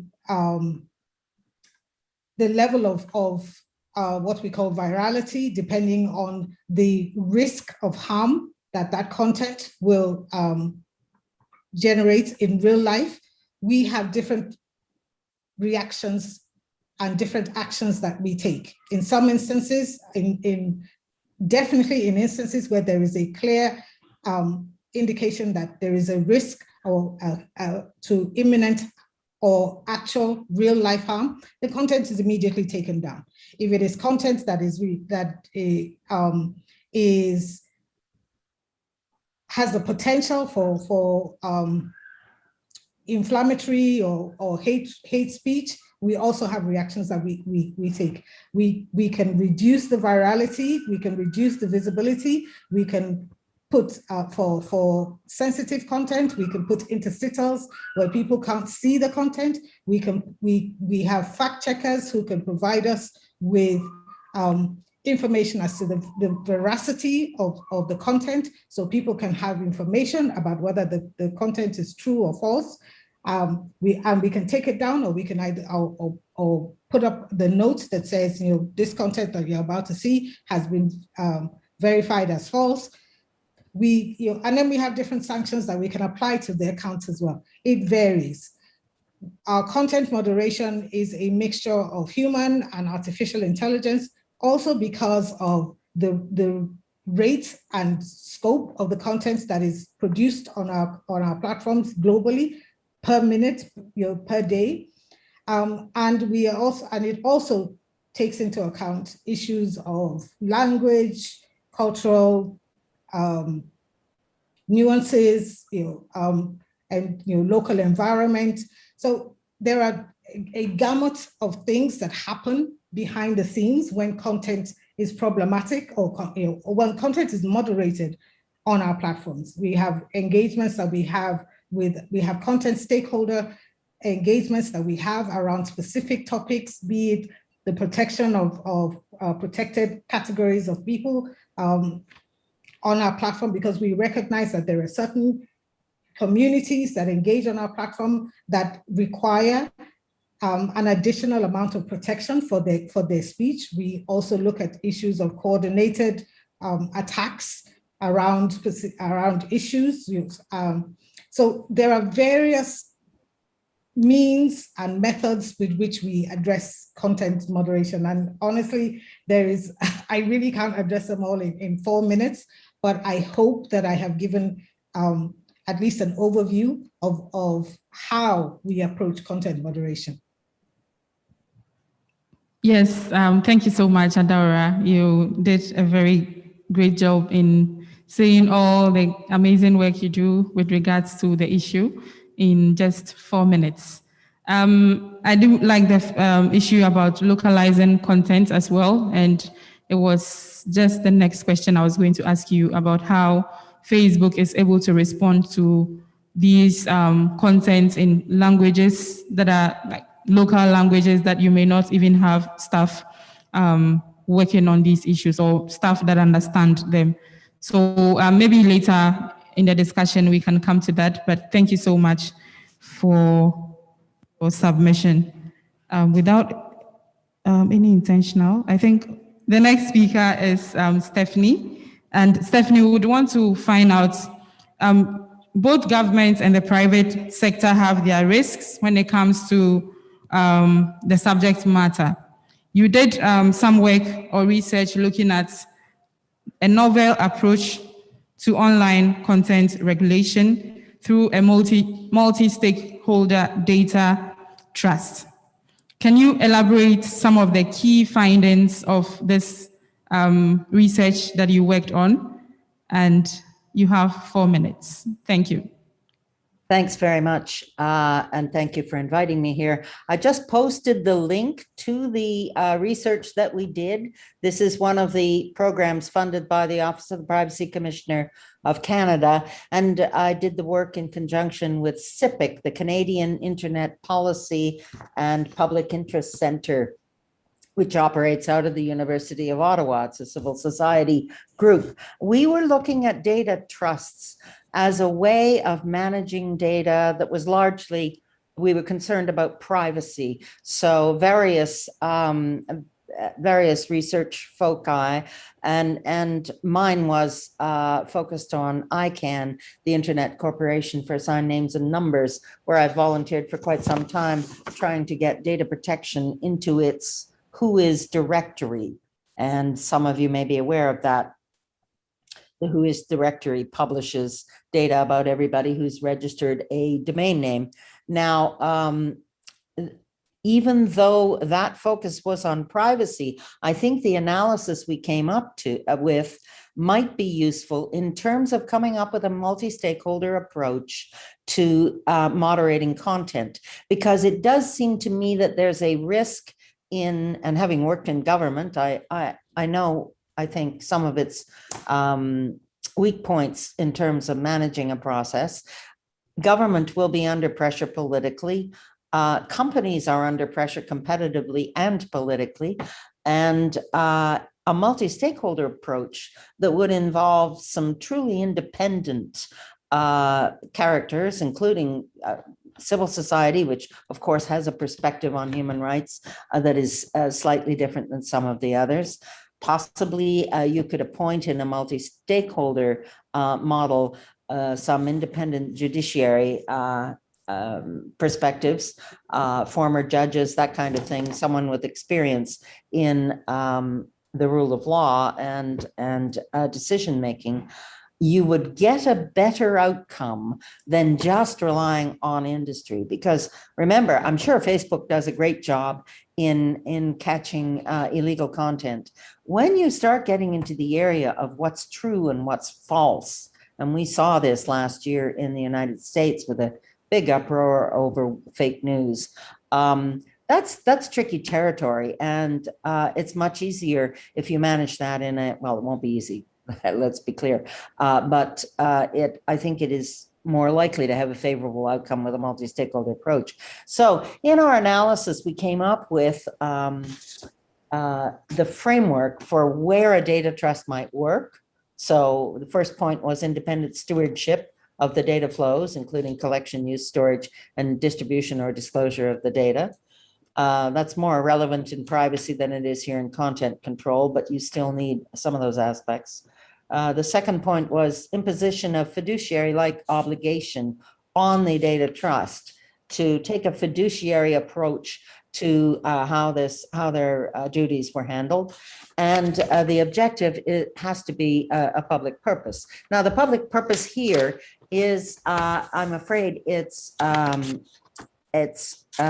maintaining free speech, basically, and avoiding unequal power relationships. Now, in terms of design features, we came up with a list of design features. And in the interest of time, I'll let you look at that in the report. And we also came up with explainers, a toolkit for how you would construct a multi-stakeholder committee, which I think might be useful here. Now, the whole goal of this, and I must be near my 4 minutes by now, but the whole goal of this is to basically create an independent body that would evolve a set of standards for what was acceptable in the context of your jurisdiction. These things are all differing depending on the culture. Depending on the languages. So it's really important that they be regionalized, in my view. I also think that's important because enforcement of human rights and agreement on what is illegal, we're not likely to reach a conclusion on this globally in the kind of time frame that we need to come up with meaningful enforcement. So I think that's enough from me on that topic. Happy to answer any questions. Thank you so much, Stephanie. And it's very great to see that you did cite the issue of risks that companies or even governments face with regards to the issue that we are speaking on. And that takes me to my next question, which goes to Samuel Bartels. In certain countries, ISPs, that is internet service providers, tend to receive orders from governments to shut down the internet or social media platforms. We have not experienced an intentional internet disruption in Ghana yet. Does MTN have any guidelines in this regard? Could you explain to us, in the event that you receive such orders to block certain platforms or the internet completely from the government, how would you respond or react to this? 4 minutes to say a lot. Thank you. Thanks for the question. Before I answer that, I think one of the key things worth demystifying is on the issue of who the major players are in terms of understanding the players in content. Now, you would realize, again, the starting point is always the law that governs any particular country, or the law that governs anything that is done. And I think recently, an entity called Analysis Mason, and then a law firm called Lovell's did some work on this. And I think I would adopt that in answering my question. So we are looking at 3 layers. We are looking at the people who generate the content, and we are looking at what we describe as the intermediaries, or people who facilitate the transmission or facilitate the storage, the hosting, or otherwise. And then you have telecoms operators who provide internet access and permit delivery of signals in an environment. Just to explain, a telecom service provider just provides the pipe. What goes through the pipe is not seen by the telecommunication service provider. Typically, I know we have had instances where people call in and they say, oh, we know you record our calls. You know everything that we say on our calls, or what is going over your internet. The truth is, those are not things that we see. We provide a pipe for this to go on. The people who perhaps may host the content are the level 2 people I spoke about, who facilitate the storage, the sharing of the content, among other things, who are known as the intermediaries. And usually when it comes to content regulation, a lot of the primary responsibility for the moderation would sit there. Because a lot of times for the content providers, because the internet is borderless and there's really no restriction on what you can control, it's difficult to directly regulate the people who actually originate the content and put it on, or the users. Now, thankfully, as you've said, Ghana being as democratic as it is, we haven't had any orders to shut down the internet. And you would know that our regulator in that sense is the National Communications Authority, which is governed by the act that establishes it, as well as the Electronic Communications Act 2008, Act 775. And that law provides guidelines and provides mandatory guides on how the industry is to be regulated. And when you check through, apart from Section 100, which talks about executive instrument, which may be issued by the president for the purpose of intercepting some communication or otherwise, or the emergency laws which were recently passed as a result of COVID that allowed government to have access to some information. There's no explicit provisions that then gives the authority for a complete blackout or shutout. And you'd have to say that it's testimony to Ghana as a maturing democracy and the extent to which our governance has matured, that we don't use that and we use other means of managing content moderation. In Europe especially and elsewhere, what we have seen they have in place is what we call the graduated interventions, where you start from the least intrusive way of managing content regulation online, and you graduate to extreme levels. And in my humble opinion, as we have seen elsewhere, you don't just go straight to the most extreme measures, especially when the law doesn't support it, but you stick to the graduated measures until it becomes absolutely necessary. And as it stands now, per my reading of the law and as an industry player, what we see, and based on our role as an underlying resource provider or connectivity provider, we don't expect to receive, and when we do receive, it will be squarely based on what the law allows us to do. Because again, Ghana is a democratic country governed by the Constitution, and it's not perhaps in the nature of any of the countries that we have had this taking place. So that would be my response to that specific question. Thank you. Thank you very much. And your explanation is on point. I think, yes, you did clearly state that you don't see the content, You just provide the service for people to access internet, but then you don't monitor what we do on the internet. And it's a testimony indeed that we haven't experienced an internet shutdown. For those of you that are wondering, internet shutdown is when a government says to, for instance, a particular ISP or ISPs in the country, stop providing people with the internet. And that means those of you on Zoom cannot join. You cannot send messages, emails, you cannot check your Facebook posts and send WhatsApp messages. And it's intentional. It's something that state actors do when people are protesting against policies that they do not agree with or policies that are in violation of their fundamental rights or needs. And so that is what an internet shutdown is. And I did put this here because Benga will be speaking later on how Twitter moderated content, and now we have a Twitter ban happening in Nigeria. So that is the context.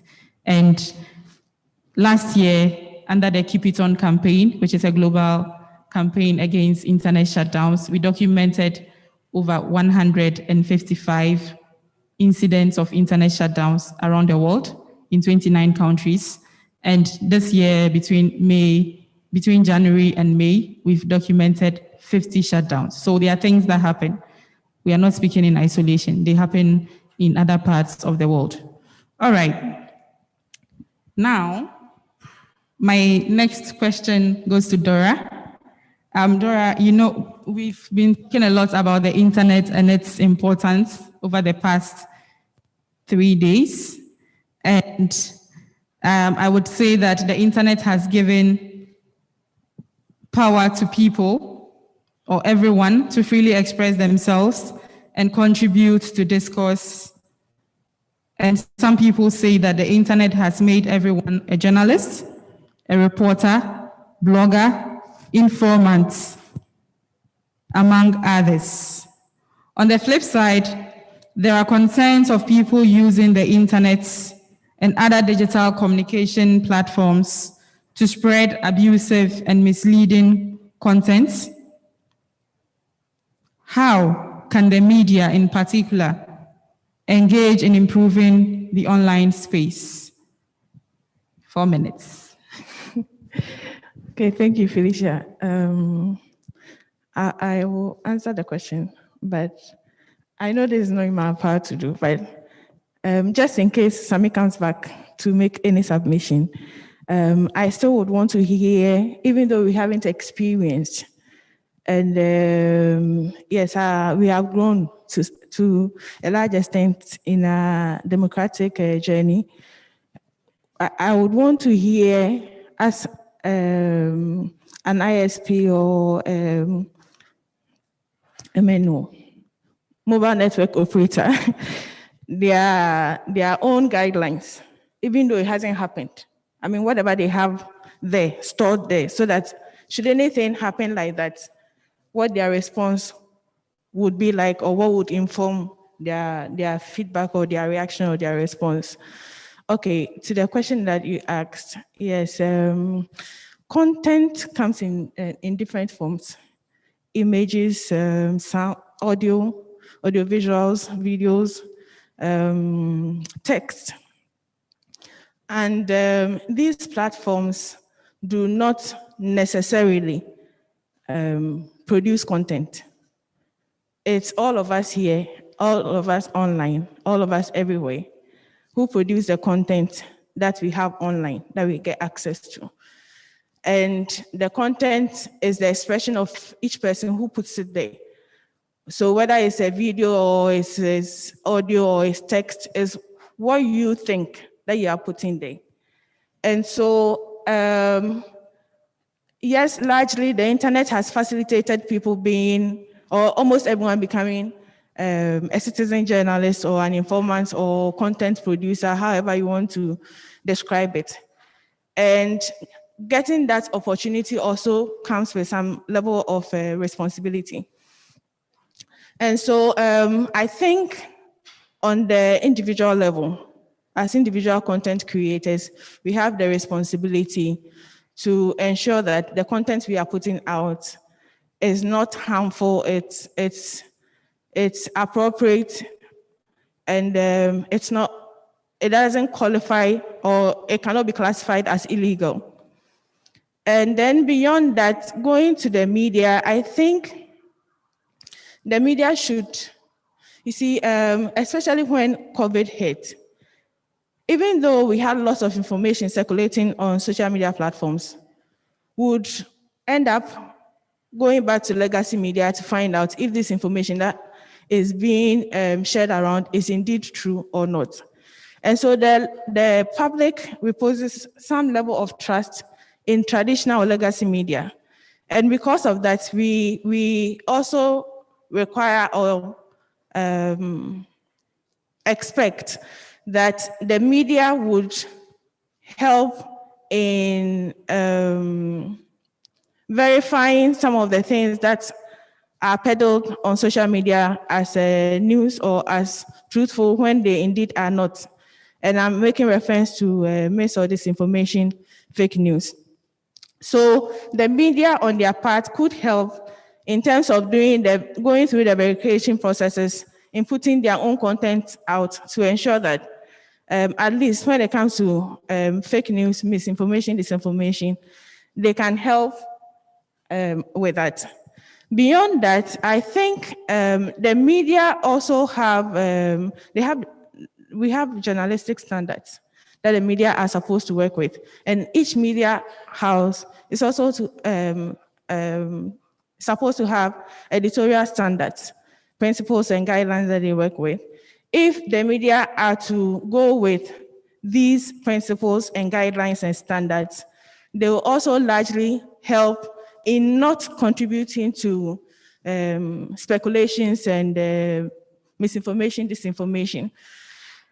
And then how well the media can help generally in terms of content moderation, I think it's more about sensitization. So there are community standards like Dora talked about. There are so many terms and conditions depending on the platform that you are using. But largely people do not know. And the media help in enlightening the public. And so as part of the work that the media does, we expect that they would also use some of their space in their newspapers or on their programming to help in doing some level of sensitization so that whenever someone wants to put some content across to the world, they are measured, not censored. They are measured knowing that these are the community standards. This is acceptable online, this is not. And then we are able to some way, somehow conform so that we keep the online space, I don't want to say sanitized, but generally to ensure that we don't promote hate speech, we don't engage in hate speech or content that is harmful, that is inappropriate, or that is illegal. Thank you. Thank you very much for ending right when I turned on my mic. Okay, yes, I do agree that the media has an important role to play on this issue. Now, Benga, we ask platforms to keep an eye on what's happening online to keep us safe. However, in some instances, they have faced the wrath of the governments in doing so. Could you tell us why Twitter is currently blocked in Nigeria? How is civil society reacting to the Twitter shutdown happening? Okay, I think I should start from the beginning. Why is Twitter shut down in Nigeria? Before I get to Twitter being shut down, you asked a question earlier, and I think it's really important to talk about this, and I know I have 4 minutes. it is impossible until it happens. Everyone says the shutdown will not happen until it happens, right? And I have an index that I look at. In any country, regardless of how democratic, even if there's democratic in the name of the country, right? Regardless of how democratic you say the country is, as long as telecom companies cannot outrightly, without trying to be diplomatic, say to the government that if you tell us to shut down, we will challenge you in court, that country will witness a shutdown at some point. All you need is just some bad advisors around the leader and some incidents, and there will be a shutdown. Which is why eternal vigilance is the price of liberty. Those laws that exist in Ghana today, those laws that exist in countries that are not shut down, don't allow those laws to be changed for those that become ambiguous and allow for the shutdowns to happen. Because this is why Twitter got shut down in Nigeria.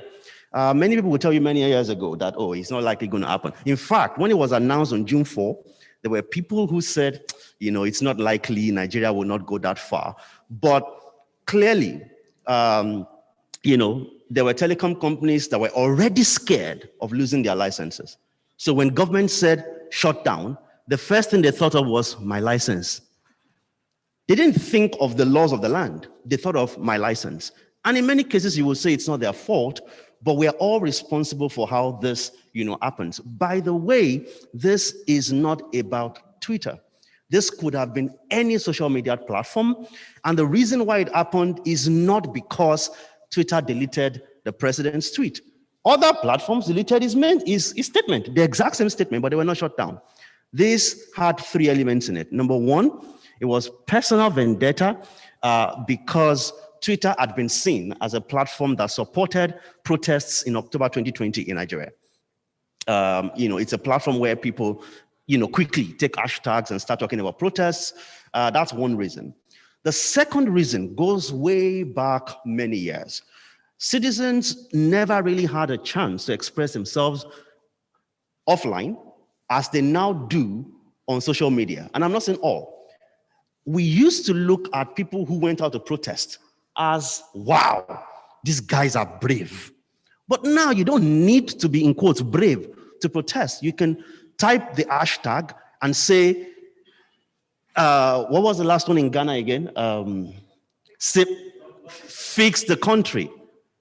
You can say that. You don't have to be afraid of somebody breaking your head if you're tweeting it. So you can still contribute to the, promotion of democracy and for the country to be better.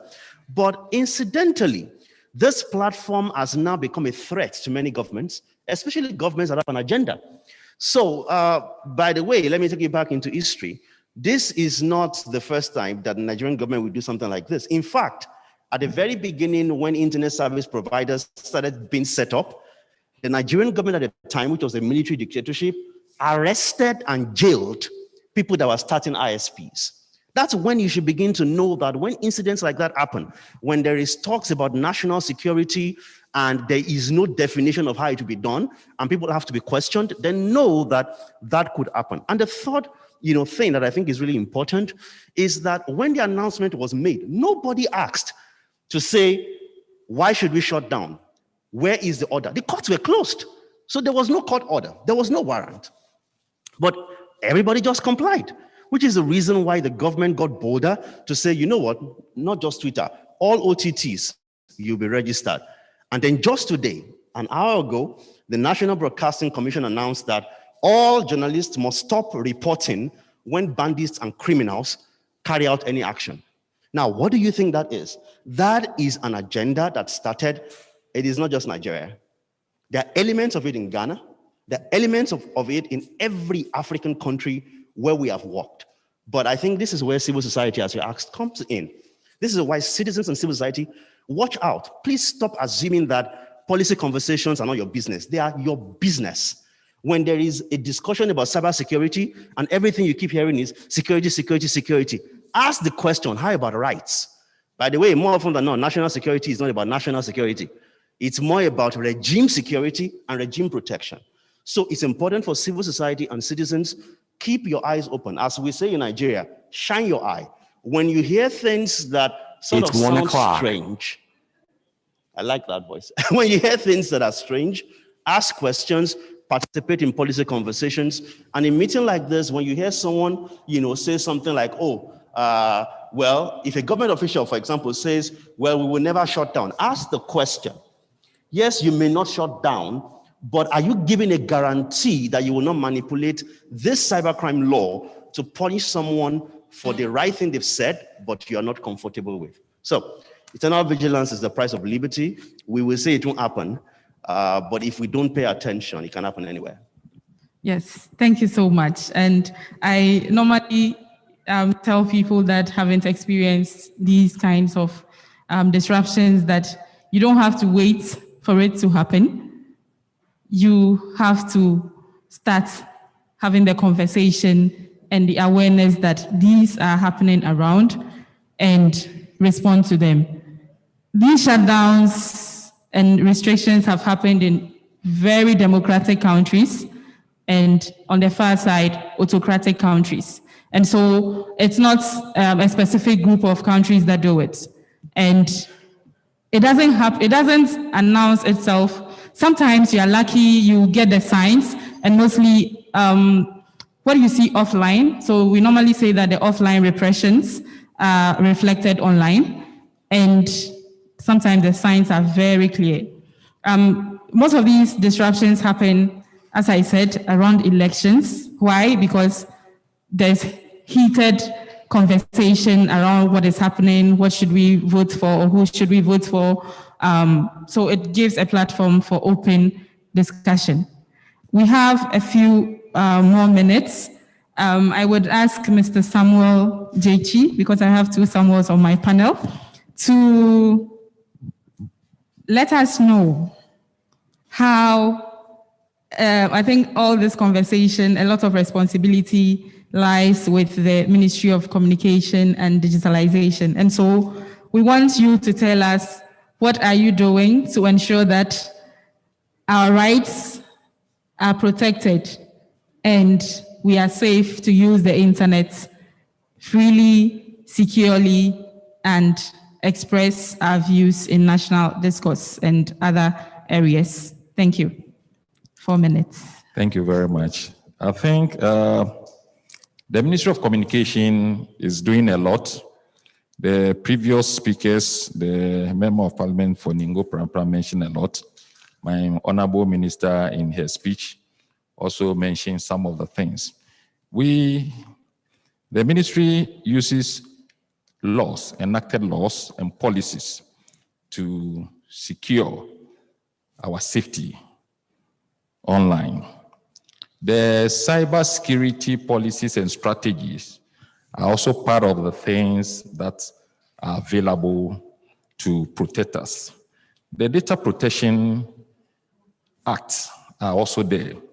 Now you realize that we have some acts like the Electronic Transaction Act 2008, the Electronic Communication Act 2008, they are all there. When you look at the things in the Cybersecurity Act 2020, the Act 1038, there are things like interception capabilities in there. They have things like blocking and filtering also there. And they have things like taking down illegal content that are damaging regulatory things also there.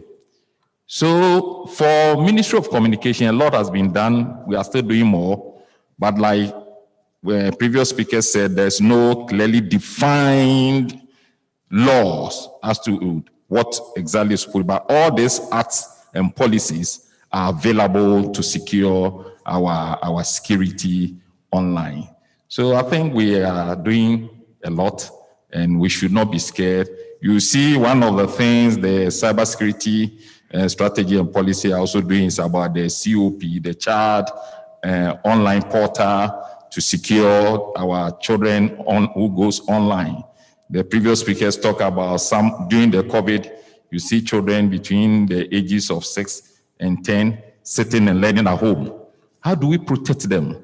The COPs are there to protect all those children. Cybersecurity has also been doing regional digital education to create awareness so that we will be able to understand and know what is happening or what will happen to us where we are online. And I think all these things are perfect systems and procedures that Ministry of Communications has put in place to secure us. Thank you very much. Thank you very much. And it's heartwarming to hear that you're doing everything to protect us. And as civil society, we say, we will hold you accountable for that assurance. Okay.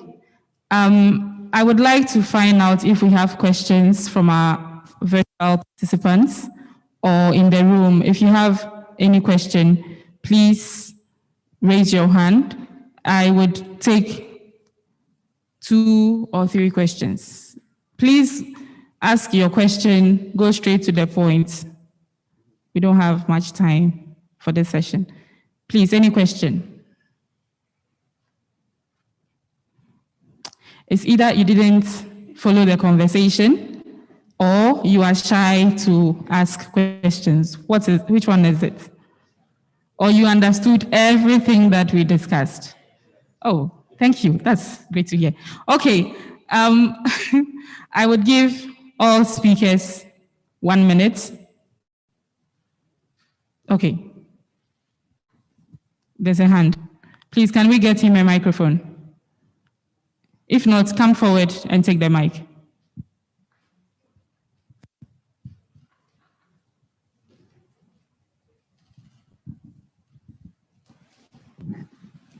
Okay, thank you. I'm Joseph from Pentecost University. Talking about content on social media or the internet, I want to ask a question that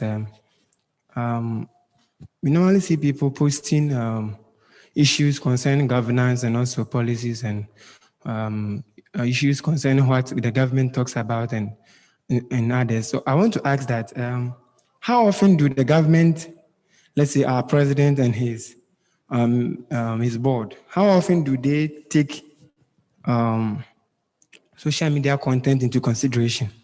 Or do they sometimes, if let's say myself, I post something that the government has spoken about and I am recommending on it or asking the government to do something, how often does the government use that content, or do they accept it or work on it? I get your question. I think you want to find out if the government engages on feedback they receive online. Okay. I think government is very much particular about some of the things. Ministry of Communications, Ministry of Information follows what goes on every day online. So when there are issues like this, government doesn't sit down, but there are already themes available to deal with some of the things. And like I mentioned earlier on, there are existing acts and strategies and policies available that guides and help us to address some of those things. So immediately some of these things happen, it is not that is now government going to think about it. There's already the thinking, and there's already the policies and procedures and the strategies available to deal with it. So government is 24/7 available to deal with some of those things. Thank you. Okay, thank you very much. All right, we are wrapping up. So Adaura, if you can hear me, can you give your closing words in 1 minute? If less, that would be very much appreciated. Very quickly, I think the most important thing for me to say Adaura, is that, are you still online? Can you hear me? Yes, loud and clear. I think the most important thing for me would probably be to emphasize that there are community standards and policies which are very, very accessible to everybody who uses our platforms. It states very clearly what you can post, what you cannot post, and what the steps that we take to reduce problematic or insightful content on our platform is. There is every year we issue a transparency report which shows how much content we take down according to region, according to issue, so people know that we are extremely proactive and we're extremely open to facilitating as safe and as enjoyable an experience for users on our platform. It is of no use to us as a provider if people don't have good experiences on our platform. It doesn't help our business, it doesn't help our mission, it doesn't help what we are trying to achieve with the provision of these services. And it cuts across all our platforms, Facebook, WhatsApp, Instagram. So we recognize that we have a responsibility to work with users, to inform users, to help support the growth and deepen digital literacy and understanding of rights and responsibilities. We recognize that we also have a right, we also have an obligation rather, to ensure that our policies are consistently grounded in the rights and responsibilities and the laws of the countries in which we operate. I would encourage people to go onto their website to check their help portals on their accounts and read about what Facebook is doing. Read your WhatsApp terms of conditions, your help FAQs to find out what is allowed and what is not allowed. Report content that you find problematic or you think would be an issue. And I assure you that it will be taken into consideration and it will be acted on. Thank you very much. Thank you very much, Adaora. And if you could share the links, if you haven't, in the chat, that will be helpful for those that want to see the community standards. Okay, Samuel Battels, can you hear me? 1 minute, your closing words. Thank you. I hope I could do the 1 minute very quickly. But I just want to say that ultimately, I think the most important thing is the issue of collaboration, which is also the core thing being discussed here. We need to collaborate with each other, as Henriette said much earlier, that it's the thing that doesn't change among actors.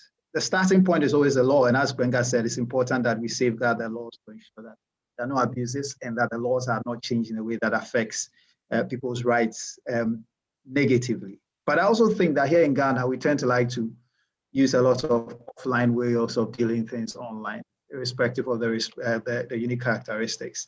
And I've heard people constantly shout, you need to regulate, you need to regulate. The question is always what kind of regulation? I think it's already been proven that the law would always try to keep up with the development of technology, and co-regulation, self-regulation, as Facebook, for instance, are doing. It's really the way to go with all the terms of service, community standards, among other things. These backup measures ensure that we can empower individuals, we can also empower the companies that are the intermediaries hosting content that are put up by individuals to improve even their content moderation. What you have to understand is that what is one man's free speech is another man's political taboo, as they would have seen in Nigeria. What is fairly normal in one country, in some country, may be described as something that the political class is not interested in having. Let me finish up with something that happened recently. It's taking the UK up to 2020 to finally appoint Ofcom, which is their converged regulator of both content and telecoms infrastructure, to appoint them as the regulator of the internet. And the question was asked, what does it mean for them to be regulators of the internet? Would they censor things that are put on the internet? And the answer was very simple. The volumes on the internet is so much, you can't expect any government entity to employ enough people to undertake that task.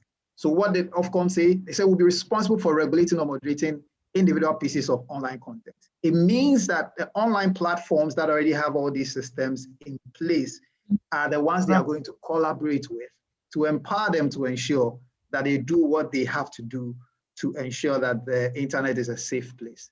So for me, beyond just the hard knock asking people to shut down or asking people not to put up certain content, which stymies in many ways freedoms of expressions and creation, there are other light touch ways. And I believe that's the way to go in terms of regulating content online. Thank you very much.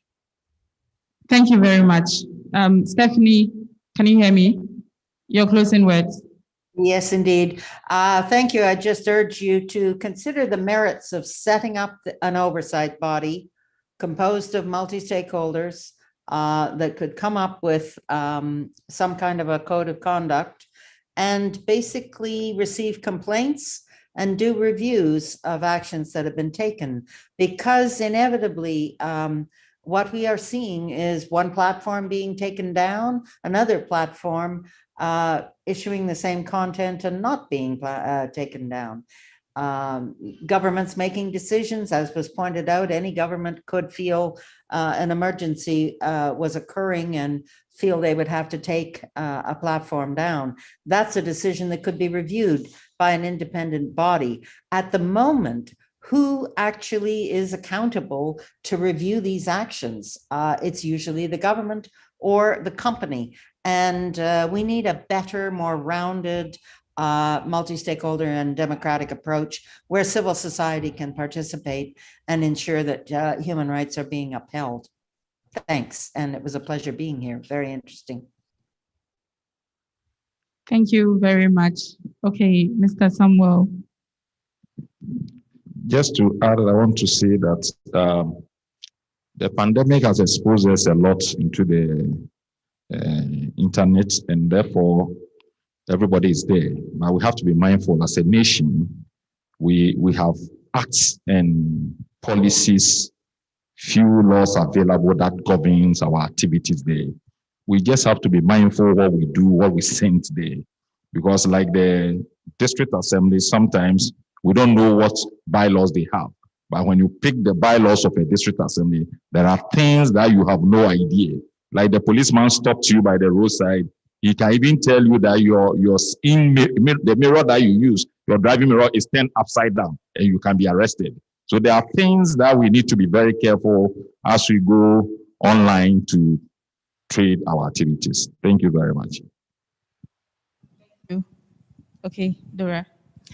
Yes. While I agree largely with what he just said, I also want to add that the acts are not there to serve as a deterrent to expression. They are not supposed to censor us. And where they are supposed to be applied in the act, there are provisions that they would have to seek some warrants or orders before they can be used. It is not to say that because of that we should not be measured in our engagement online, but I'm just saying that they are also not there to serve as a deterrent so that we are not able to express ourselves and contribute to national discourse. And having said that, I'll add again that the responsibility is with all of us. If, like Benga said, if we are all proactive in engaging in the spaces, and whether it's community standards, terms and conditions, and all that, we have to proactively engage in those spaces. Otherwise, they would end up being used in one way or the other against some content that may be legitimate, but then it may end up being taken down.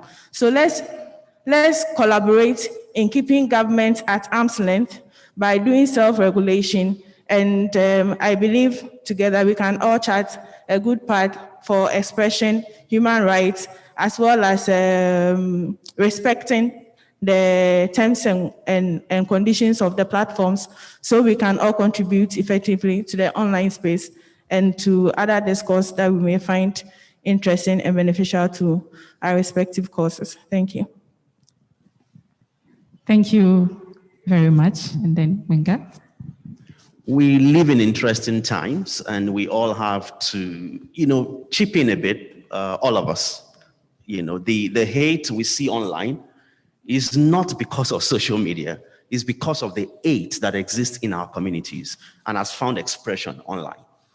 So I think governments need to see, that regulation is not about control and, it's about creating standards. And it's important for us to stop being scared. Yes, we know you want to, stay on for 4 more years, but what you do now will come back to bite you if you do it the wrong way. Platforms, I would love for us to move from platforms and walled gardens to protocols. The engineer in me wants that. But while we're still here, platforms need to invest a lot more in understanding nuances and in making sure that less of things being flagged to you before you quickly act on them and prevent issues. I see we're in a hurry to dance. Okay, I think it's important for the academia, in Africa in particular, to document and write on the issues. It's almost a shame that every time we're referring to shutdowns and issues around digital rights on the continent, we're quoting universities outside the continent. So this is my challenge to the media and to civil society. Please, let's keep testing the laws and also to individuals. We need to push the boundary, and democracy is about a contest of ideas. While security is important, rights are extremely important. And it is not, there's no dichotomy there. They can both happen at the same time. Thank you. Thank you very much. And if you agree with me, this has been a very interactive and interesting session. So can we give our speakers a hand of applause? Okay, so a few things to take out of this session. For us to make the internet a safe and better place for all of us to use, all hands must be on deck. And that is to say, we all have a responsibility to keep the internet and make it what we want it to be, by respecting human rights, prioritizing human rights, because no matter how much we avoid the discussion around human rights, when we cite national security and other forms of reasons for restricting these rights, as Benga said, it will come back and bite you. So thank you so much to my distinguished speakers. Thank you very much, Mr. Samuel. Thank you, Dora. Thank you, Benga. Thank you, Stephanie. Thank you, Samuel Battels. And thank you very much, Adaura, for being with us.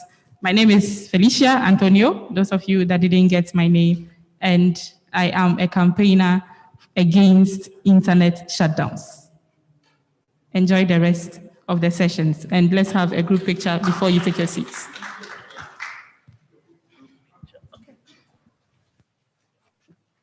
How do we join the group picture?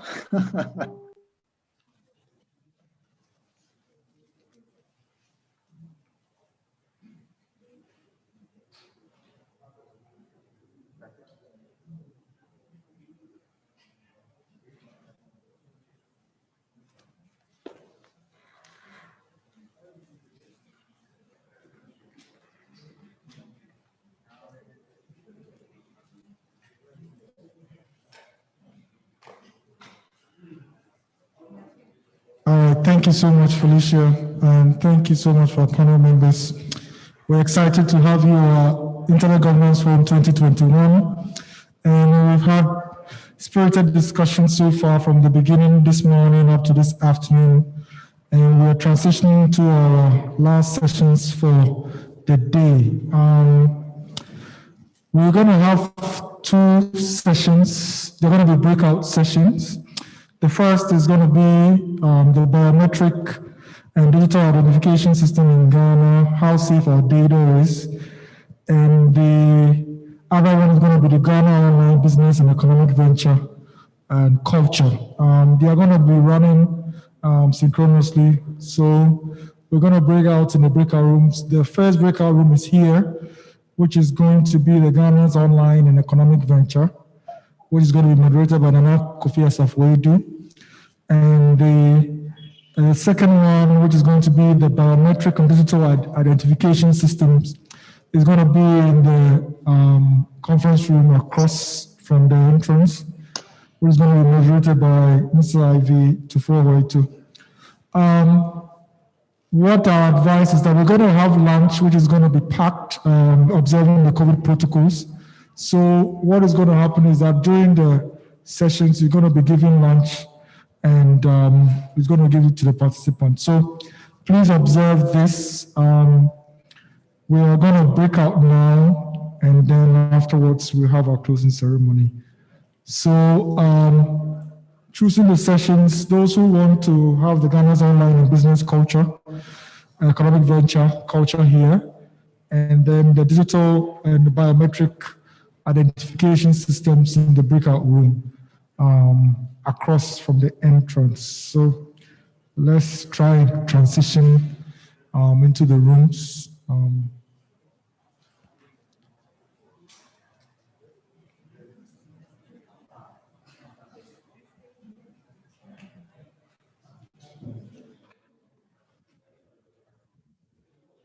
All right, so moderators, please prepare to take over.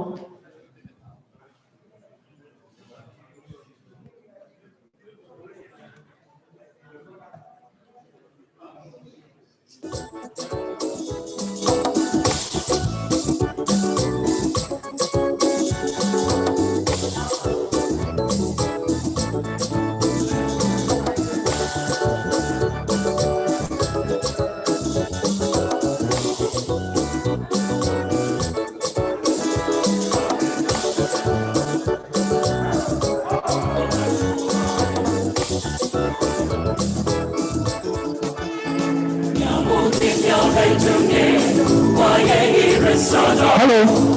Oh, I mean, the space is limited, so we need to divide ourselves, okay? Yes, we need to divide ourselves. So not all of you can fit in that room. Some of you will have to come here. We need some of you here, please.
Hello, guys. Please settle down. Mato.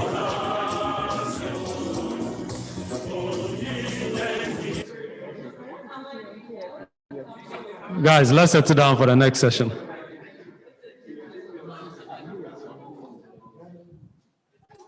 We okay? Yeah, you're fine. Okay. Nothing, no, you're fine. Hey, Shemini. Agbe. Stephen. I said Agbe. No, it's okay. No, don't mind him, don't mind him. He's trying to cause problems.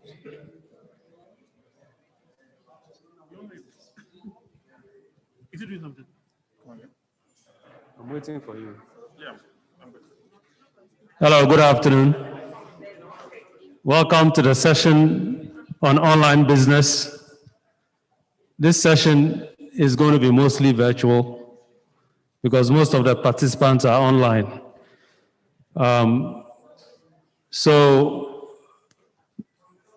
we're first going to have a presentation from Prof. Koino on blockchain and cryptocurrencies, and then we'll have a discussion with the rest of the panel as well as Prof. So Prof, can you hear us? Yes, I can hear you.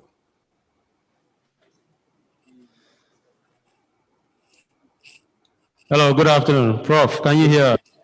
Yes, good afternoon. Can you hear me?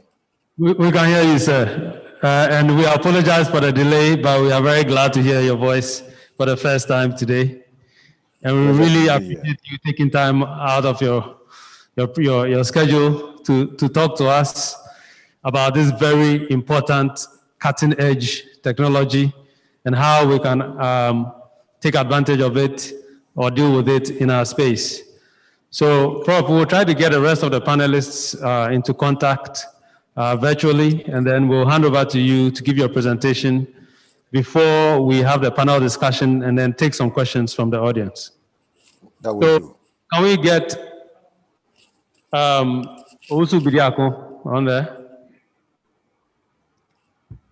Hello. Hi, good afternoon, and good afternoon to your team. Okay, very, very glad to see you. And glad to see you.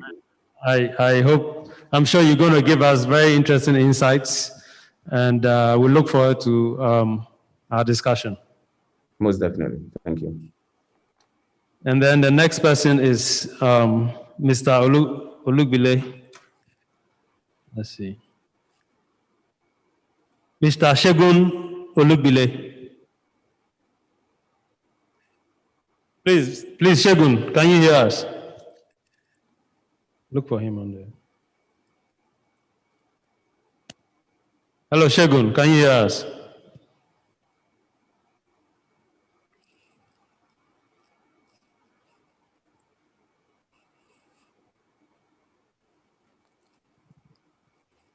Okay, it looks like Shegun can't hear us for now. We'll try to get hold of him. In the interest of time, we'll try to contact Madam Dinah van der Stelt. Have you been able to contact her?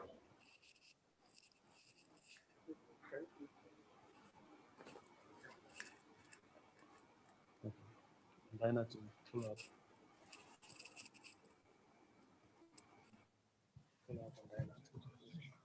Okay, yes.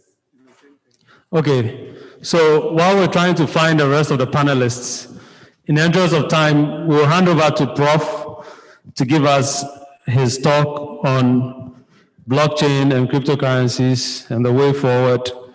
And then once we find the panelists, we'll have the discussion and then we'll have the floor open. So please, Stephen, over to Prof. Thank you. May I share screen? Yes, sir.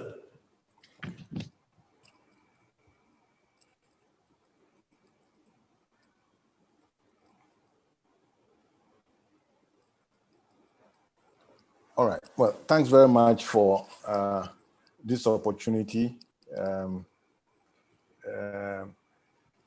I know your interest is in, understanding the blockchain and cryptocurrency technologies, but I also have an interest in, financial inclusion and protecting, you might say, our inclusion is one way that I can put it.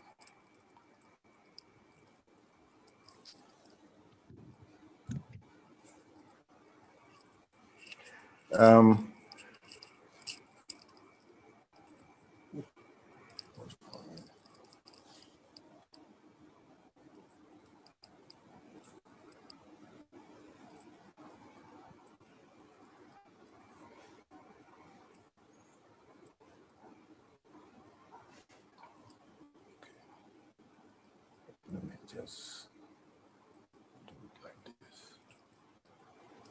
Okay. So can you hear me? Yes. Okay. So I'm going to focus to an extent on highlighting not only the technology, but also, some issues around it. Sometimes it's useful, to get a glimpse of the presenter so that you might be able to appreciate the approach of the message. I'm a computer scientist by training, PhD since '77. So if someone was thinking that computer science just arrived in Ghana, perhaps this is even older than that person.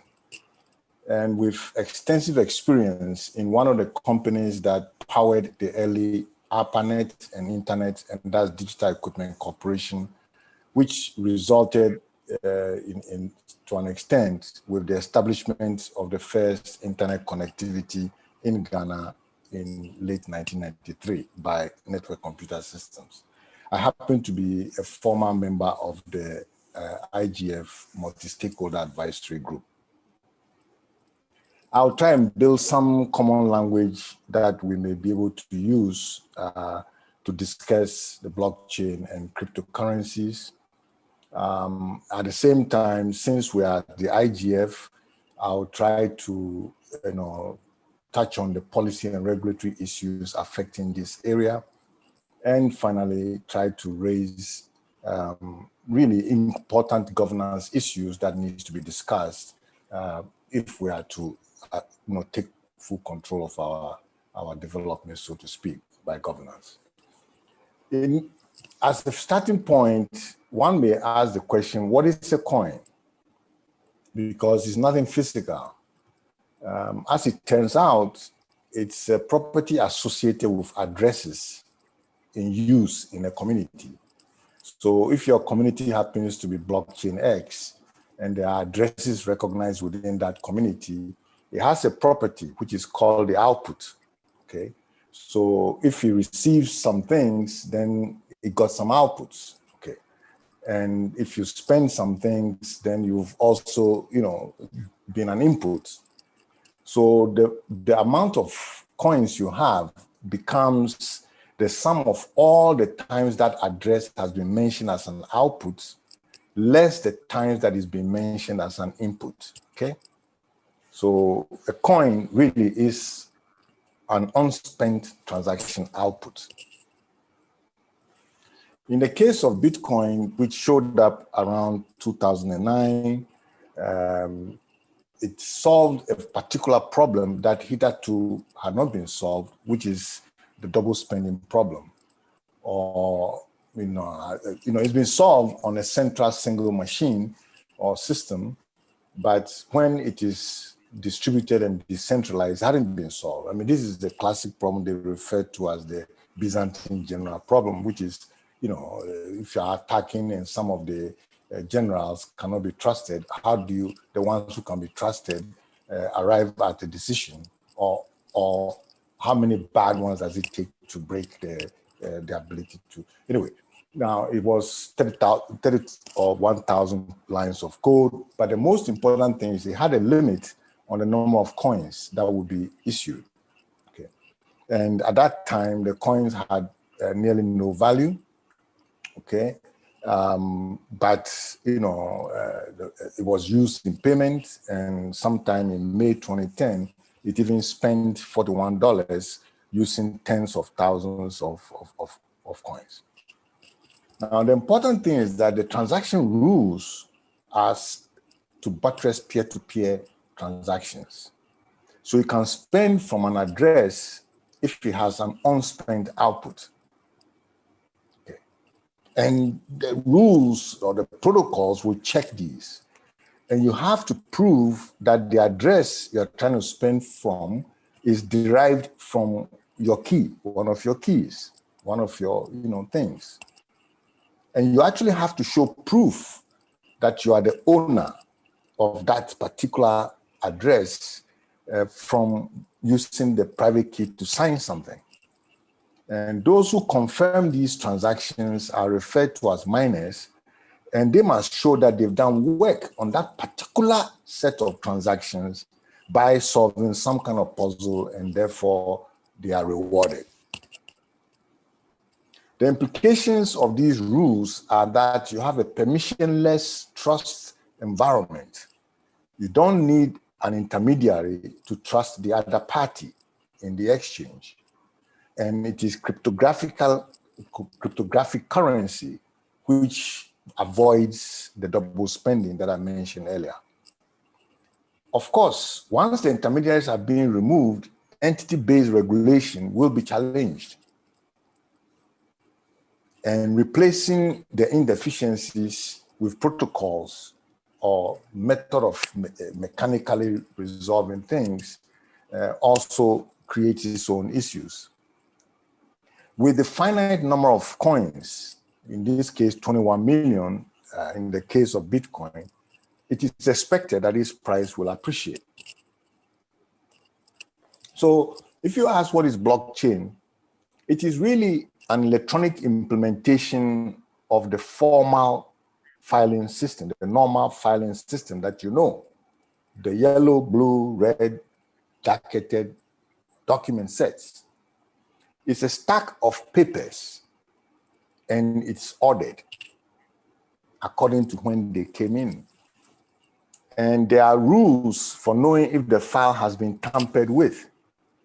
Likewise, there's a concept of clerks who know, have been trained on how to do this filing and how to follow these rules.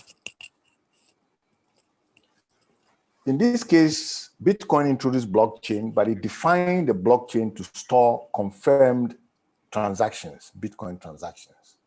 The clerks we know in normal administration were replaced with equipment that confirm the transactions and then put them in the chain, blockchain. The miners have rules to know what is latest, so they can all verify if a block has been added very quickly. And if they are successful in being the one who added to the block, they also get a reward because there is a curve that Bitcoin follows to generate all the 21 million coins. It doesn't just dump it like that. As it grows, it generates. Of course, it's open. In this case, everyone can have a copy, okay? And so you can, if you are really doing development, you will have something called Bitnode, and you will have the full chain from the beginning to now. My issues regarding financial inclusion. Notice that there's no permission or barrier to participate, which means people can be included even under adverse conditions. And the person is in possession of and in control of the finance at all times. It's not that you have to go and knock somebody's door and then fill a form and get something, okay? So it can be immediately worked on. There's no intermediary at the time you do the transaction. It goes directly and the person receives it. And the participants are in control of their identity because the keys and or the addresses are associated with that person. That person creates it. You don't need any central public key infrastructure to do this thing. Every PC can do it. And most important is you are used to paying fiat with 0.01 up to 1 peso. You can do micropayments, which are sub-peso payments, for example. There are exclusion risks. If you are joining the technology wave late, like we joined the internet late, the big consolidations that are occurred in the global space did not include many of us. The same may happen here if you join the technology wave late. If you have inflexible policy and regulatory regime, it will kill or stifle innovation and create gaps. And to an extent, some global exclusion risks will be present. The value of cryptocurrencies by themselves, because in the case of Bitcoin, finite number will rise. And when it rises, you also miss on the investment opportunities. And there's a risk that we could cede the domestic market to multinational companies. And as a governance issue, we need to determine what we do to include sufficient participation from the local realm. Of course, therefore, in the implementation, you might view blockchain as an ordered permanent records. They are immutable, and they are also kind of indelible in the sense that you can know when it is damaged. The records that we have in there in this discussion may be transactions, which is what I've been discussing, and those are indivisible actions. You send money from A to B, it is that completed or it doesn't even start. Okay.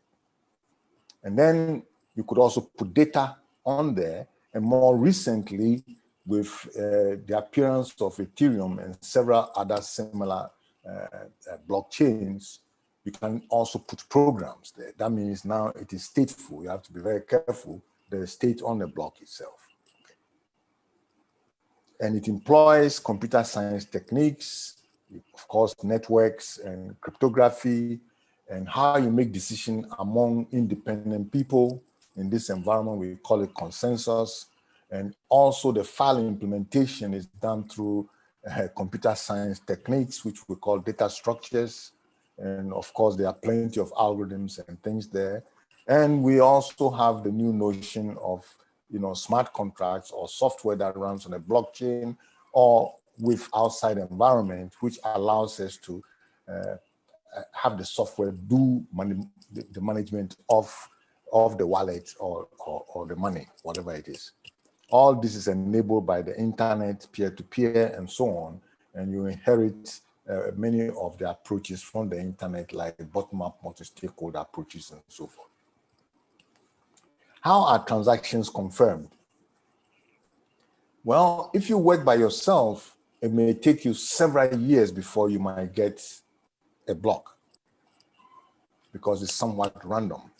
But if you work in pools of equipment on a network and compete with other pools to confirm transactions, then you can share rewards. Each equipment is called a miner and has a certain cryptographic computation capacity that is measured in hash rate. Just some mathematical function hash, like a digest. A typical machine may be 90 terahash per second, okay, if you buy a good one. And what they do is they collect a group of transactions and do this computation I just mentioned, and then they create a connected block. If you want to know more, then you have to come for the Blockchain Academy or some of the other events which are coming. The world total hash rate capacity is about 90 exahashes per second, okay, which is 10 to the 18, and that's 90 giga hash per second. So let's now open up. You've seen one classic example of what a blockchain is. Now there are types, and the types may be due to the governance or the arrangement mechanism that there is. With respect to access, who can confirm? There are the blockchains like Bitcoin and Ethereum and its derivatives, where it's totally open, okay, and it's public, in fact. But then there are some others, okay, that prefer permissioned and so on, meaning they decide who will contribute to this thing of confirming transactions, and they are permissioned and so forth. Then in terms of how you go about deciding whether, this block is the right one to follow, the technique that we call consensus, how you confirm transactions, there are many different ways. The one that I've been describing to you informally without going into the technicalities of how it's done is called proof of work. You have to look at the particular transactions that you are talking about and do something that is evidenced about them, okay? In this case, solve a puzzle. There's also another mechanism which has its own implications. Of course, the first one, because you have to do the work, it consumes, money and electricity to do that calculation. But there's also another way, which is called proof of stake. You have to have a stake, then you qualify to be one of those who make those decisions, confirm the transactions. And so if you don't have money, in essence is what it says, then you cannot participate. So if you are coming in late, you don't have the money, you can't do it. Okay, you have to get that clear. And that, for instance, is a new method that is being, you might say, adopted by Ethereum blockchain. And of course, if it is a permissioned blockchain, then you can do something that we call commit, okay? Which means that you will toss a coin, and when you get a random number, you use it to calculate this hash on the transactions, and then it becomes accepted because you're already permissioned, but the evidence that you did some work is still there. The potential applications of the blockchain itself, I've left the currency side, is very large. Of course, because it can implement transactions, I don't need the transaction to be only money. Therefore, I can transfer assets. Okay, I can move any kind of asset, provided we are all working by that system. And, in every kind of endeavor, especially in the banking environment or, critical areas, health and so on, there are some things you don't want to change. If I've been giving a certain medicine, it should not be changed to a different medicine when that's not what I was giving. And so in the area of logging and monitoring and tracking and so on, creating that consistency check, that will let you know if something has changed, have numerous applications. Then also in the identity management area, and to some extent, even in corporate voting area, these have, recognized potential. Also in intellectual property, as you are recently seeing with the emergence of non-fungible tokens that are just digital images of sorts, whether it's art or code or whatever. Then you also see a popularity in using it to track supply chains, meaning movement of goods. So if something is spoiled, you know exactly which batch it came from, and so on and so forth and so forth. So this is a huge area that is being contested. There are classes of cryptocurrencies. There are payment tokens, there are asset tokens, there are consumer tokens, there can be non-fungible tokens, okay? The ones that we all seem to focus on are payment tokens, okay, and it can be issued by practically any organization, the asset tokens generally fall under securities exchange because you are trying to back them up with some equity or stock or real estate or something, and so it has to be handled in that kind of domain. That's right. And you can have consumer tokens. I mean, who says your stock cannot have coupons at Christmas time that people can return and get value for? Okay, you can do that. It's all part of the thing, but it has different regulations, so to speak. Consumer tokens, you are in, commerce.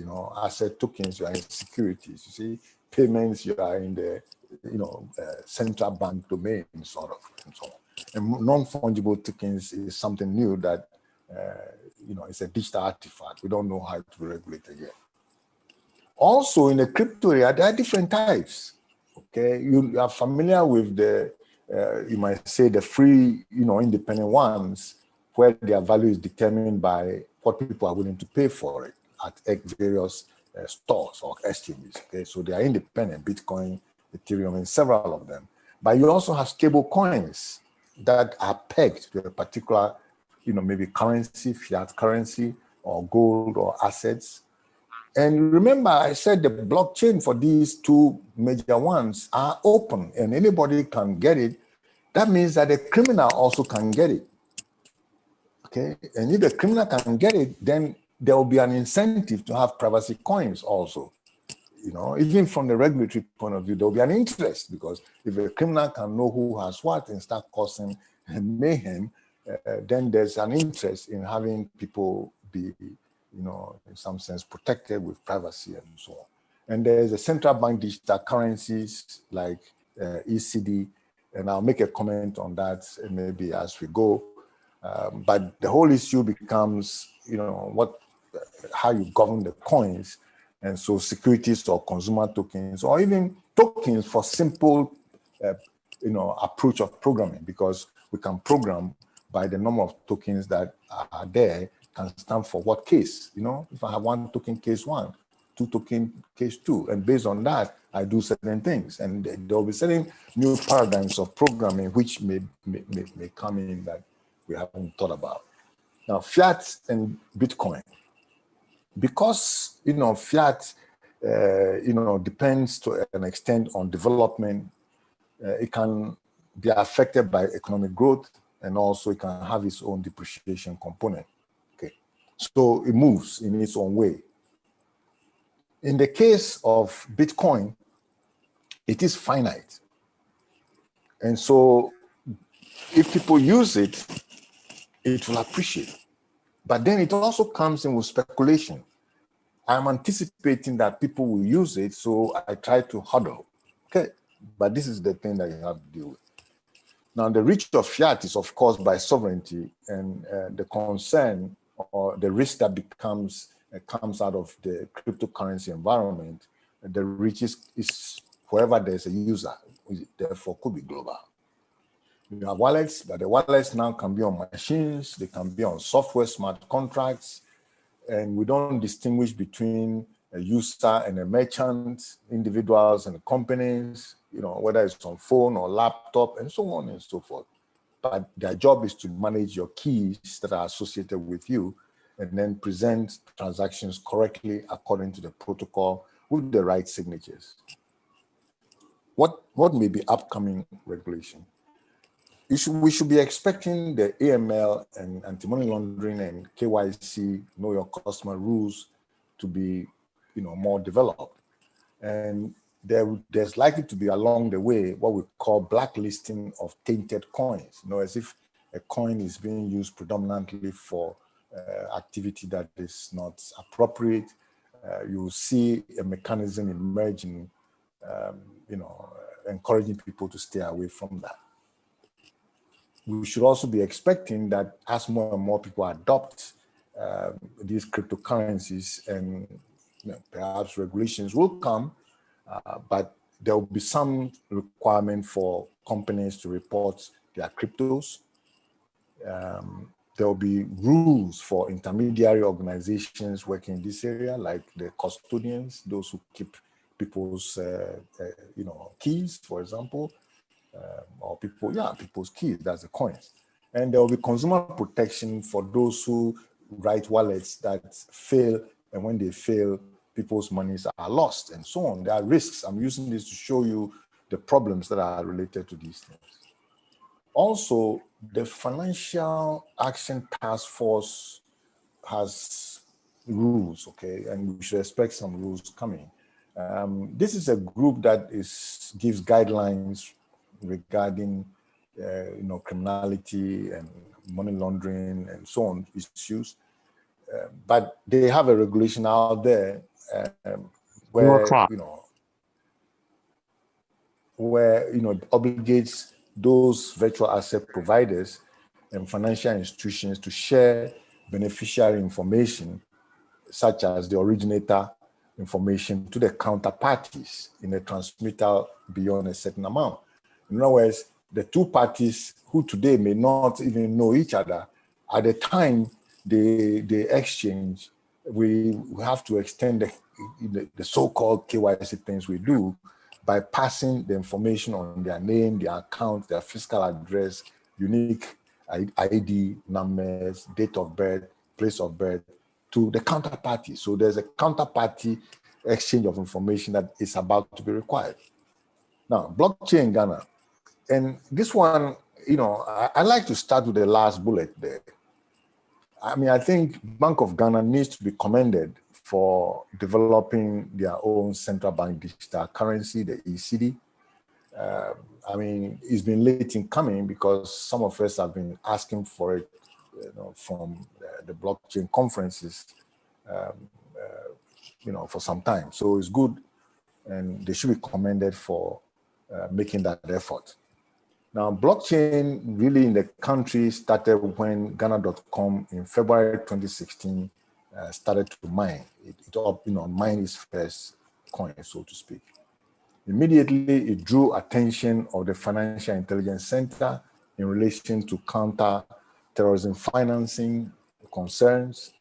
And as we went along the way, Security Exchange, Commission also issued fairly strong anti-cryptocurrency industry pronouncements, which I think in recent past has led the market underground. People are doing it one-on-one kind of things as opposed to industry moving. Now, meanwhile, new multinational companies, which are very large, are knocking on the door, while the domestic market, to some extent, who must follow law, they must follow the regulations of this environment, they are strangled because you might say there's no regulation or there's no way by which you can do it with chest out, so to speak. But there are opportunities. Here's an African opportunity. I read recently the executive secretary of the Continental Free Trade Area say that there are 42 fiat currencies. These are cash currencies we know in use in Africa, yet inter-regional trade uses dollar and it's costing like $5 billion a year. Okay, and he proposes to have a trading platform. I would not second guess what he has in mind, but I mean, would it not be just the right approach to simply create an AUC coin with a cap like 500 billion? Okay, meaning the number of coins times the notes that the value you think they should have. Okay, a stable coin will be fine, but any kind of coin, but put a good cap and then stop using the fiat altogether for inter-country trade. Countries buy it and countries use it to pay each other, and hold on to something because something is going to escape. Where's Bitcoin in Africa? And I like to use this particular pair of slides because I was here and many of you were not here. In 1991, the picture on the left is what the internet adoption in Africa looked like. Okay, you can see the purple is what we all want. That is where we call full connectivity with sufficient bandwidth and so on and so on. It's what we had. You can see most of Africa did not have much. They only had email only, okay? And if you look on the one on the right, bit nodes are the machines, laptops that have the full blockchain. And usually it's used by developers, the guys who move the engine that creates, okay? Not the ones who are spending the money, but the guys who are, working on creating services around those things. And we have very few, okay? So we, in a way, are in trouble. The same way we were in trouble in 91 with the internet. Okay, but this is what you have to address.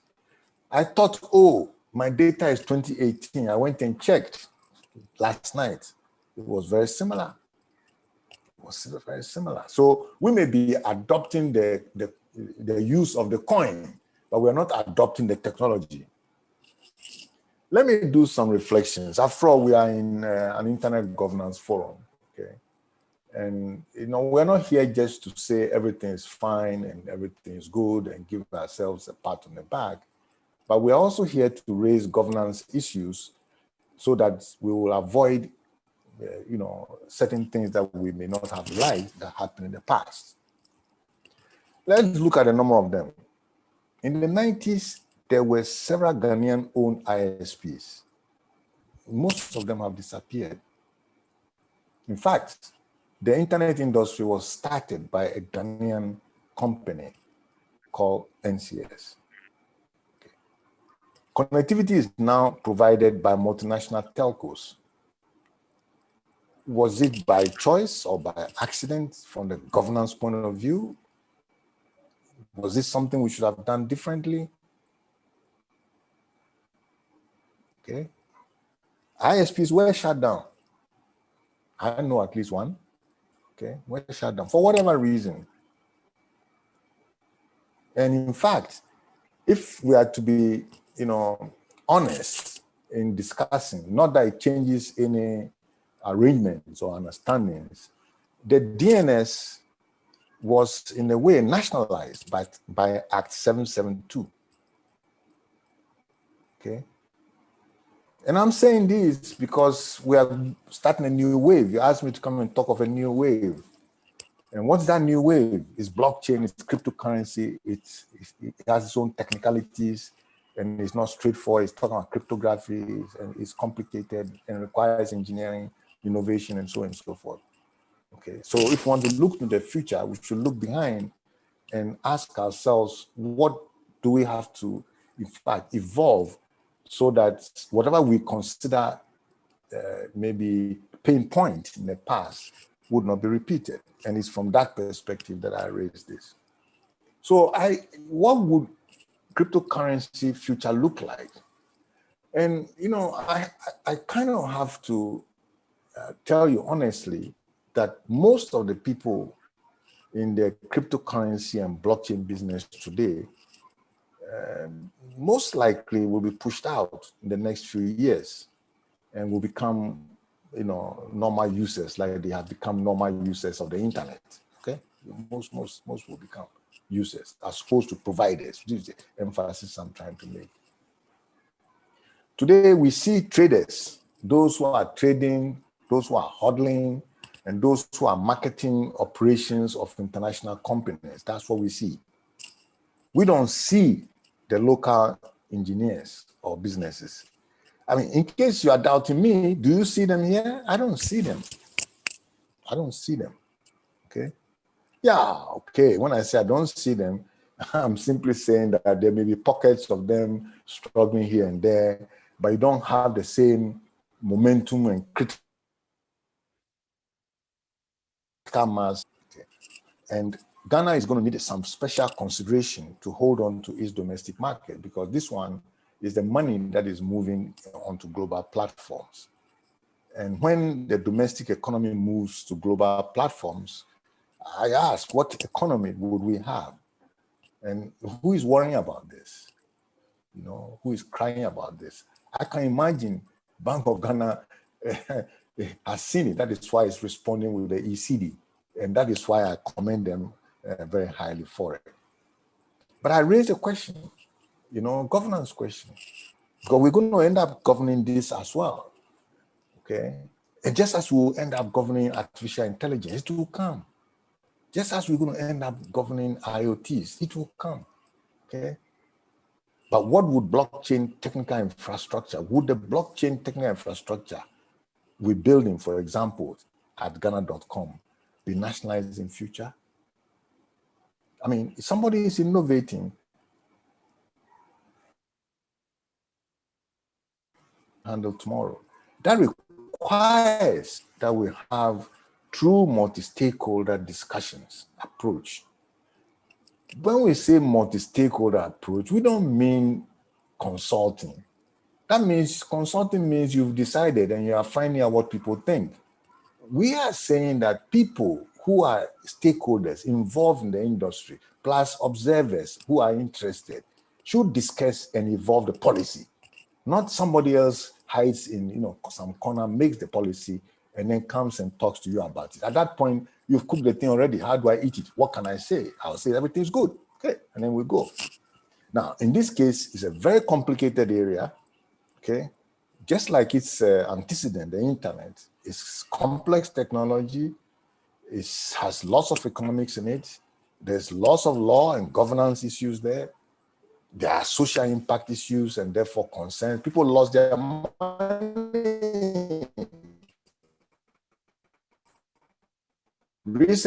People who have just recently got some money to buy something, then they lost it all. Now, the other thing too is that you have code, okay? that software, implementing some rules that we call protocols, following some architecture, which in essence are putting constraints on the fiscal or technical operation.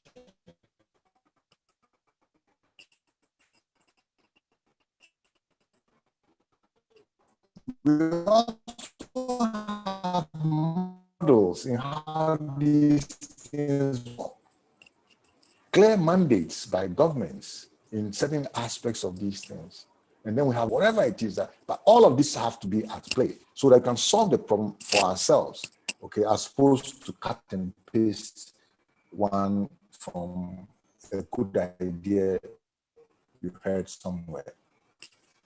Okay, with that, I'd like to thank you, but if you are interested in this kind of subject, Ghana.com runs a blockchain academy periodically.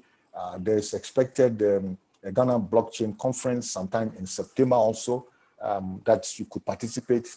And similarly, maybe sometime in October, November, there's something called Begin, Blockchain Internet Governance, that will be holding, an Africa, meeting led by the Japanese and so on. So you could participate in that as well. All right. Thank you. Thank you very much, Prof. And I hope you're going to stay around for a bit for the discussion, Prof, because we have to ask you some questions.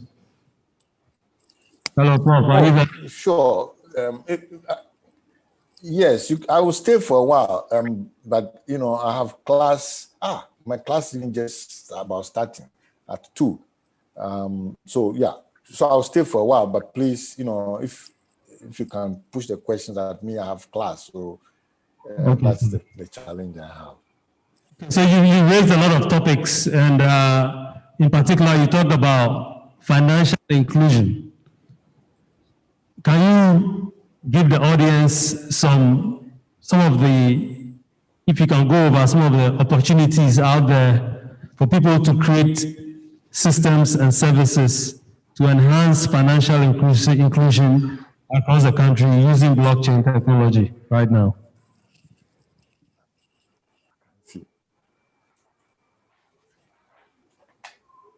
My slides were not showing. Hello, sorry. Okay, I mean, what I can do is, let's see. Regarding the financial inclusion, there are a number of things. Okay. To start with, the person has his own funds with him. Okay. And what that means is that the person is able to control his identity. Okay. He's able to control his identity and also how much money he spends when he does without dealing with an intermediary. Okay, that's a very important sense for a person to have. Then, in addition, the person controls his keys, and so he's able to ensure that if somebody tries to tamper with it or have access to it, he protects it much the same way that you might say he does it for his own PIN numbers and so on. Okay, so this is the thing. So if you look, in this case, he doesn't need permission from anybody, okay? And he's controlling it, he's in possession, he doesn't need permission, okay? And he can make micro payments. Notice it's not everything that should cost a penny. That micropayments thing is a highly inclusive thing because maybe he can get it for less than 1 peso as an example. Okay. Now, more important there's exclusion. Okay, there is exclusion, and in this exclusion, I'm saying it's a wave. Let's not kid ourselves. People ask me, how come there's no Google in Ghana? There's no Google in Ghana because we started late, and our institutions, like I point out to you, all the ISPs somehow were pushed out.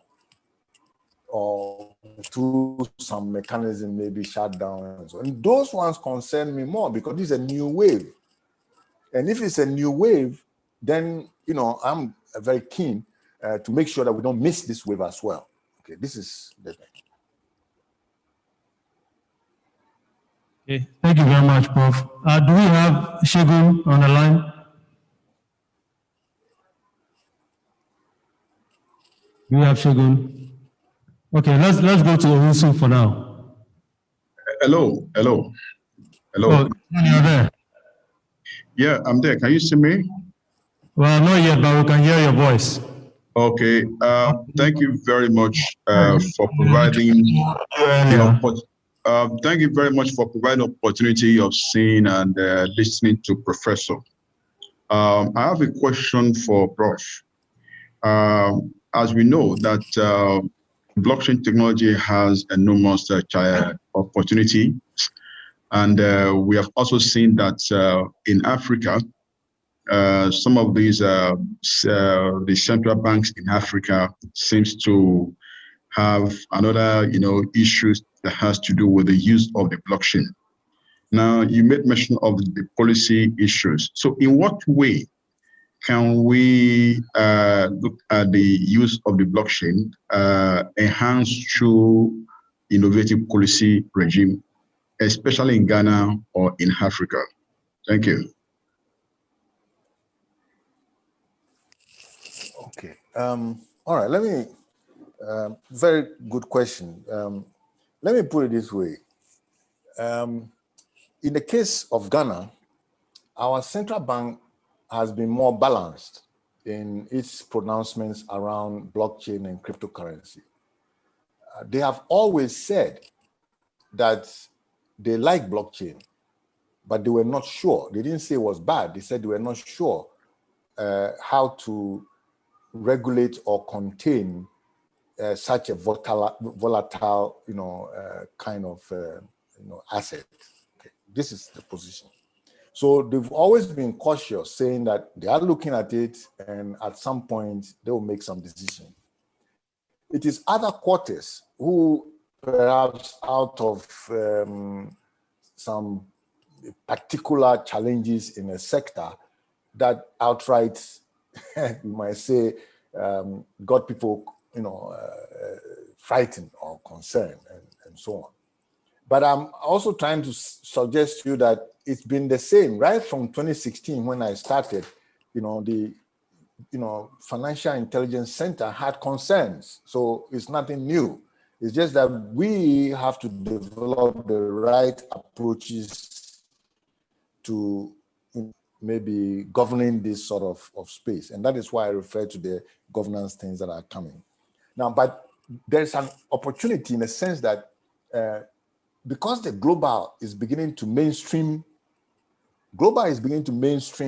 cryptocurrencies, meaning banks in some of the global territories are beginning to get active in acquiring these assets to serve their customers. So mainstreaming is coming, meaning perhaps more than 40% of Bitcoin or cryptocurrencies may be under the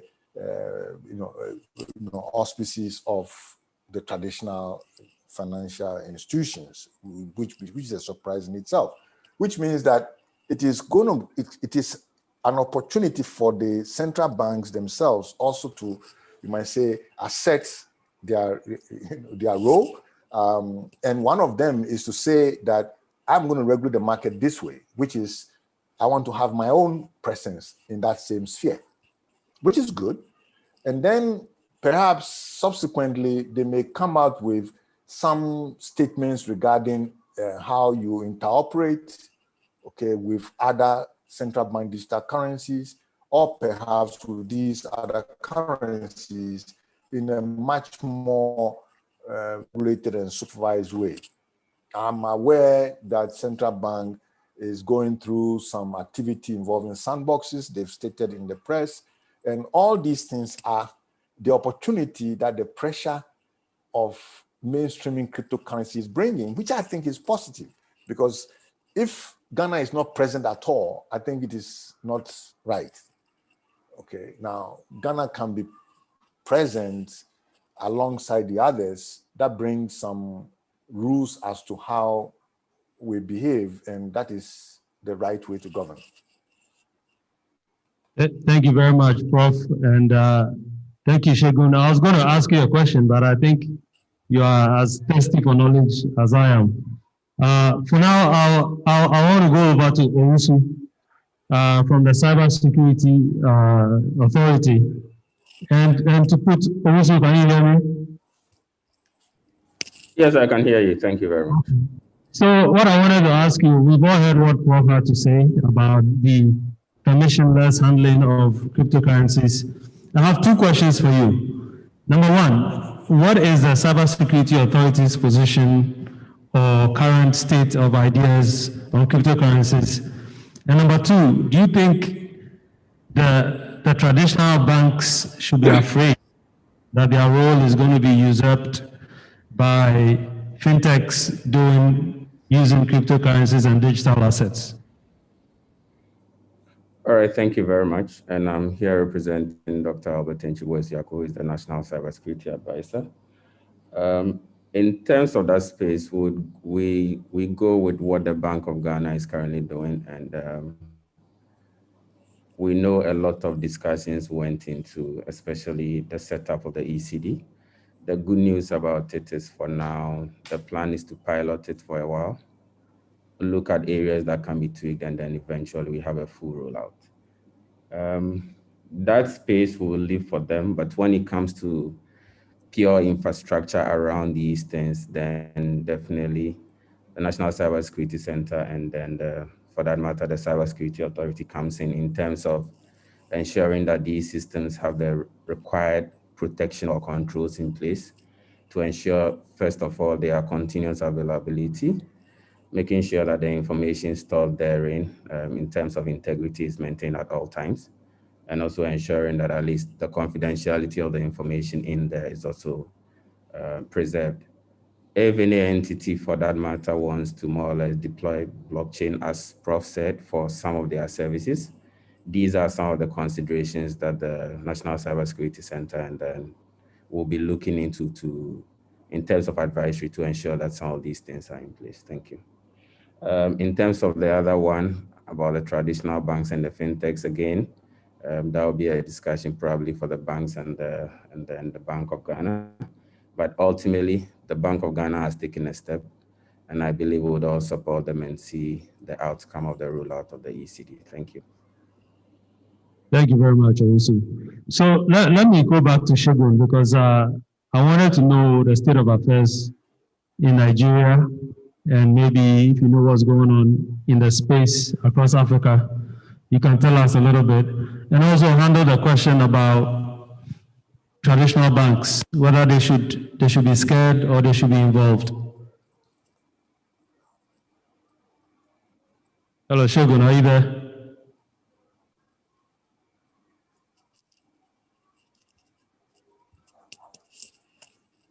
Well, I don't think you can hear us, so. Okay, can I comment? I want to break away if it's okay, but let me comment on the last one. You know, I'm actually saying that the traditional banks have gone in already, okay? About 40% of the assets now are being held by international banks. So that question is solved. And yeah, in but fact, now the question was to do with traditional banks in Ghana. Well, yeah, if traditional banks were what are doing it, then I think you have a different problem. You are behind. That's where I was going with my comment. You see, why are you so late that all traditional banks are the ones controlling 40%? And then you are now thinking whether you should or should not. You are behind already. You see, so there's no displacement, because the thing, you know, what will happen is that you adjust. See, we are replacing inefficiencies with protocols, okay? It was inefficient having to go through an intermediary to send money to another person. So now we found a good technical protocol mechanism by which to do it. That's an efficiency thing, okay? If you have to now look at the governance differently, good, we can do that. But you have to remove these inefficiencies so that banks will do their real job. Okay, in this case, it is loans and those other things. You see, not by moving my money and so the bank is involved. If I can move the money without the bank being involved, bank should clap for it. It's saving some loss of GDP actually. Okay, so that's the perspective that I would hope. If it's okay, I have to run back to my class, so I beg for permission to exit. Prof, we are very privileged and very thankful and really appreciate you spending your time with us today. And I hope everybody has learned a lot and the conversation has been started. We hope to continue to continue it. But we can allow you to go for now and we'll continue with the rest. Shegun, are you back with us? Is Shegun back? No. Also, are you there? Yes, hi. And Okay. I'm right here. So you heard everything Prof had to say, and you've seen where the conversation is going. Do you have any final comments that you want to bring forward on this topic? Interestingly, a lot of us also benefited from the education that was provided by Prof. For me, it's always better late than never. I think the Bank of Ghana has taken a bold step. As part of engagement with them, all concerns that we have, we can always push them across. And ultimately, the National Cybersecurity Center and the Cybersecurity Authority is committed at ensuring that especially cybersecurity controls around our critical information infrastructure are strengthened and these installations are protected at all times. Thank you. Thanks a lot. Okay, so I'll take 2 or 3 questions from the audience. Do you guys have any questions you want to ask? Or from the chat rooms? Any questions from anyone?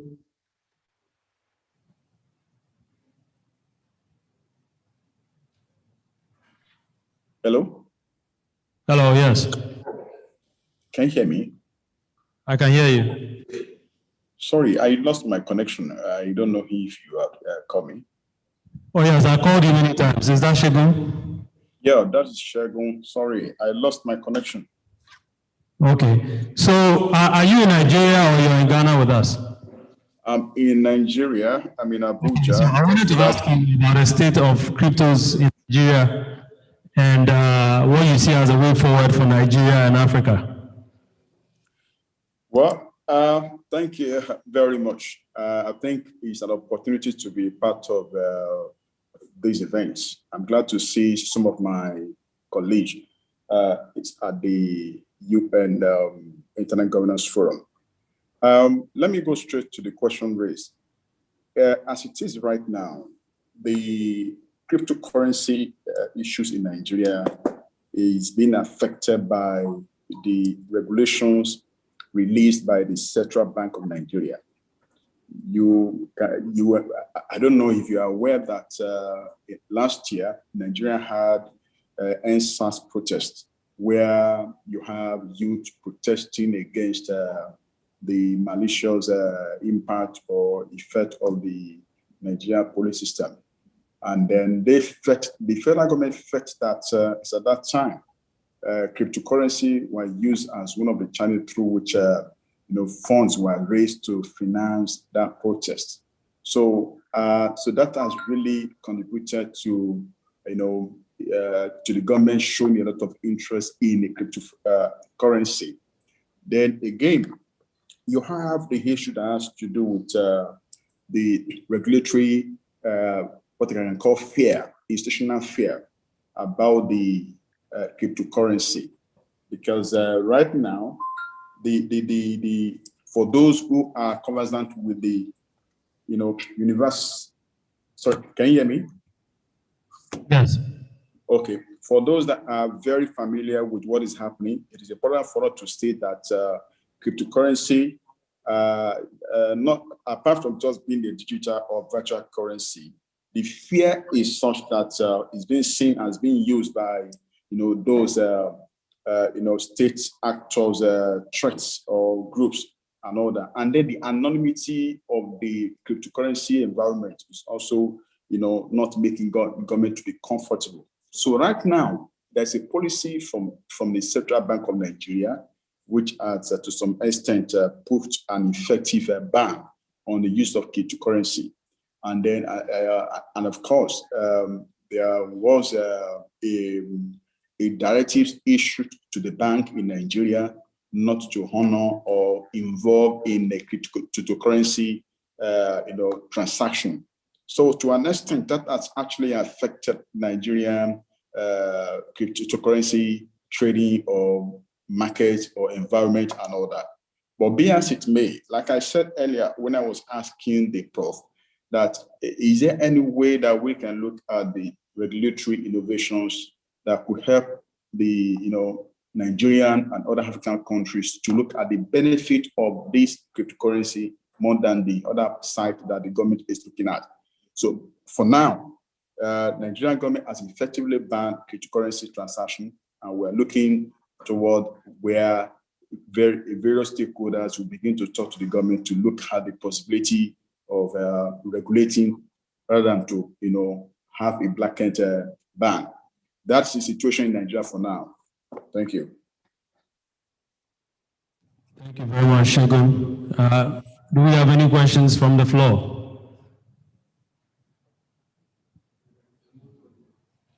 From the floor and the remote audience. Any questions?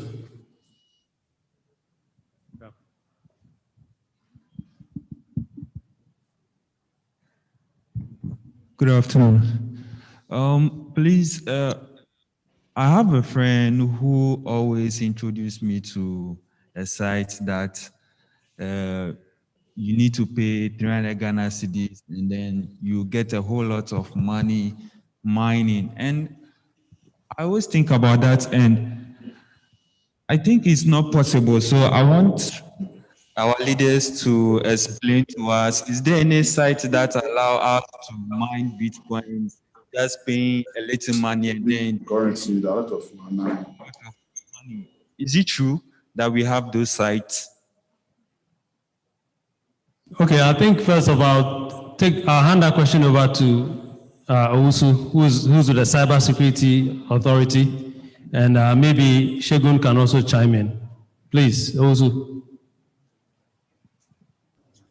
All right, thank you very much, Nana, and thanks for the question. I'm not too sure about that at the moment, so I think my watchword will be diligent in your dealings. I'm not too sure you just want to part away with some money, not knowing whatever the returns are. So I'd like to caution that. From the center, we received also a number of incidents, just like the question that was asked, where people were made to part away with some amounts of money with the hope that some returns come in. Ultimately, from most of the investigations that we did, we realized they were fraudulent in nature. And then some of these cases are under investigation. So I would caution everybody to be very tactical when it comes to some of these deals. Thank you. Segun, do you want to comment on that?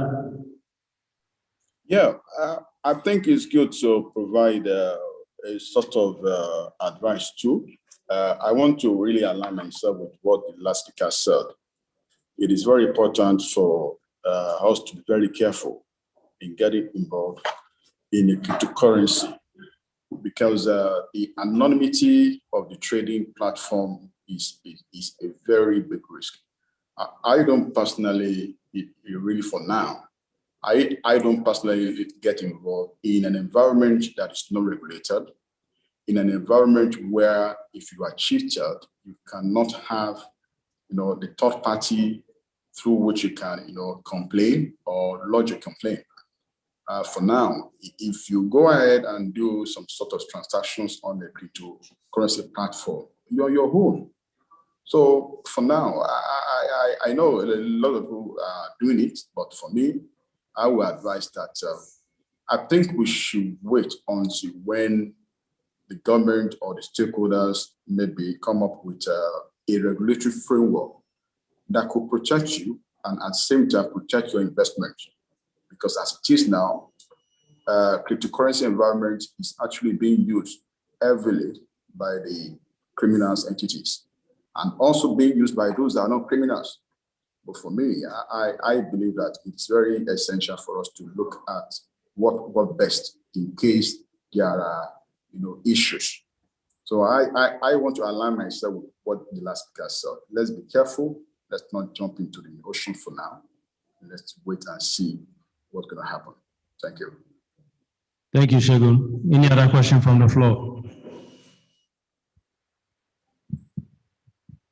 Okay, I'm not getting any questions from the chat room. So with that, I think that I'll say thank you very much, Segun, for your contribution, and also to Owusu. We really appreciate you joining us for this discussion. We have to say a big thank you to Prof for his insightful talk, and I hope that we can carry on this conversation and take advantage of the new technologies. So with that, I'll say bye to our two panelists online and hand it over to, and also, yeah, the remote participants.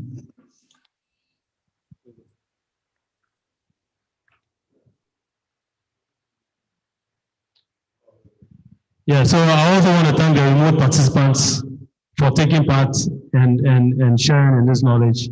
And we appreciate you joining us, both in person and remotely.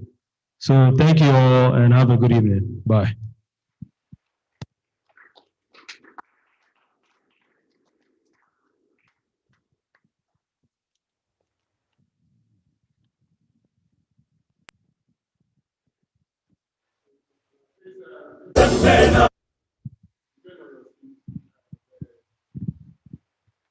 The ushers will be coming around and then give you some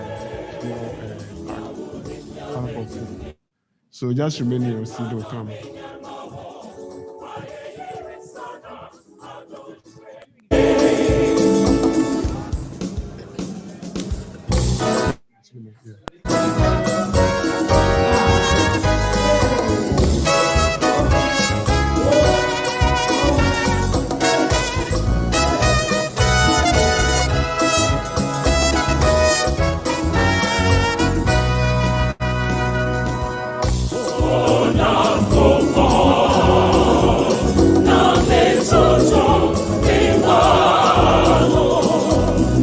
Lots of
Good afternoon, good evening, good morning, ladies and gentlemen.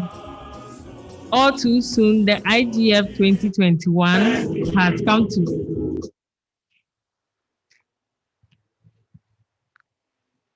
the IGF 2021 has successfully come to an end. And we cannot end this session without acknowledging once more the people who graced this occasion for us, the Honorable Minister for Communications and Digitalization, the Honorable Member of the Parliamentary Select Committee, the Deputy Director General Operations of the National Communications Authority, the Cyber Security Coordinator, and all protocols observed who made it possible for this program to end successfully. We thank you. Next year we will come again, and we know when we knock on your doors, you come again to grace this occasion. And to the steering committee members, you have done a marvelous work. Please, can we have a round of applause for them?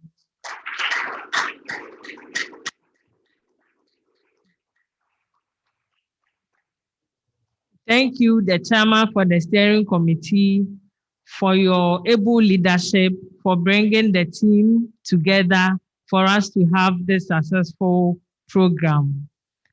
And to our sponsors, the IGFSA, National Communications Authority,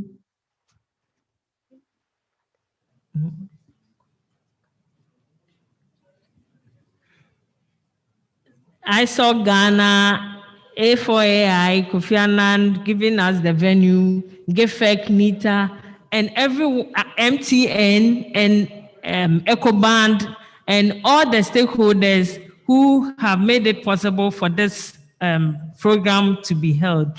Fostering digital inclusion in Ghana, the role of the public and private sector.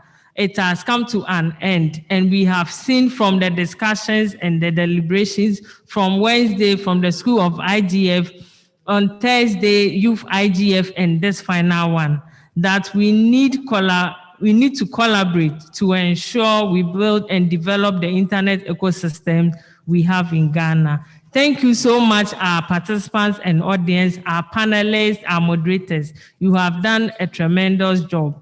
And God willing, next year, we will meet here again.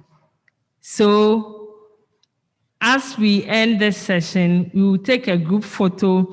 I'd like to invite the steering committee members to come up stage. Then we'll take a picture. And when we leave here, we'll take the group picture for this year, 2021.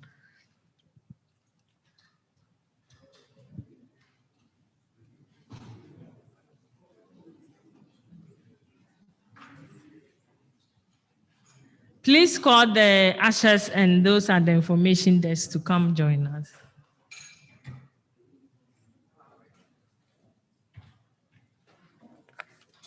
So this is our honorable chair, the president of ISOC. Okay. The president of ISOC, Wisdom, the president of logistics, Derek, our finance minister, who ensured we had a good budget to run this program. Myself, the able assistant of Derek. Please be snappy.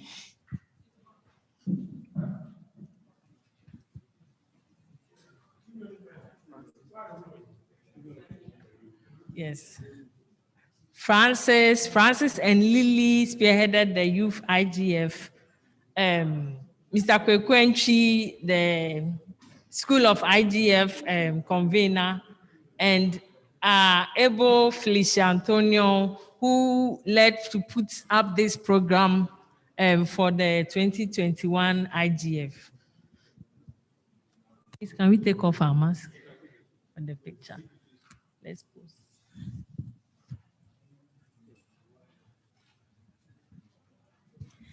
And Maud and team, if you saw all the beautiful publicity out there, if you saw it, she headed them, she and her team. They did a very wonderful job. And Linda wants to hide there. Linda was with the secretariat who made sure all the correspondence got to where it has to get to.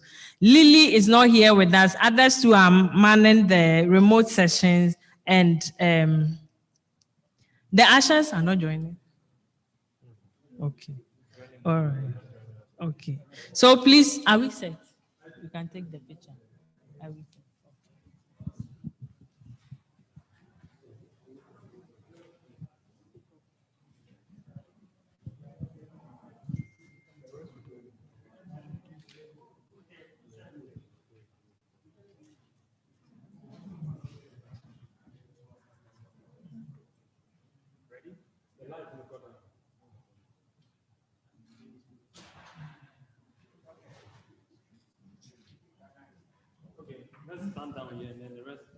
Please join us upstate to take the 2021 IGF picture.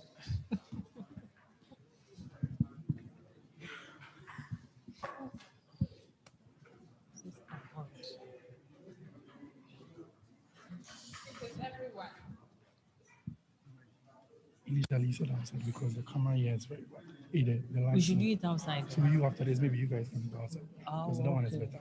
Okay.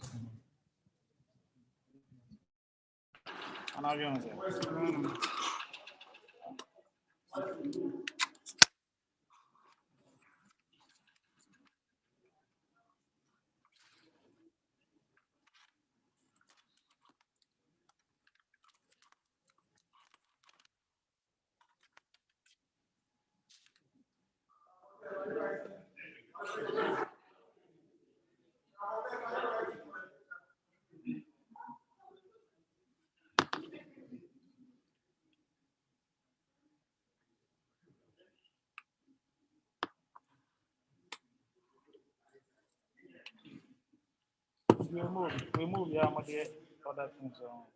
Well, personal one. And all the by on. In case I want to see.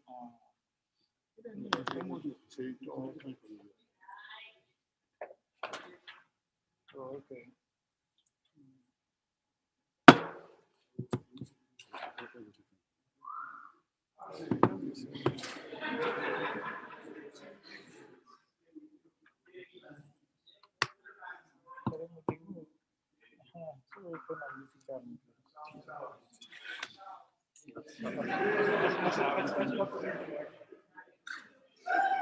Maybe a lot of things.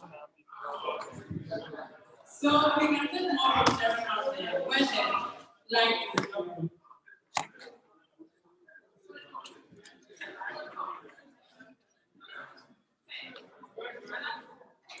This is my mouse.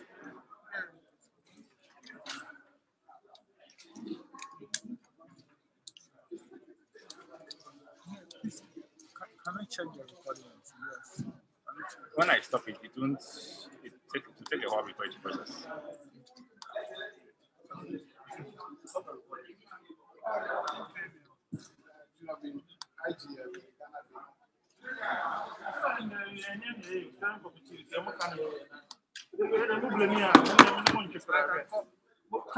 Give the other food. Can you do another food? Can you take this off the food?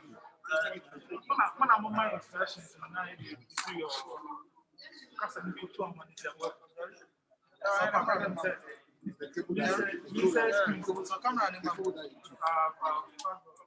No, take that feed off. Take that feed off. Okay.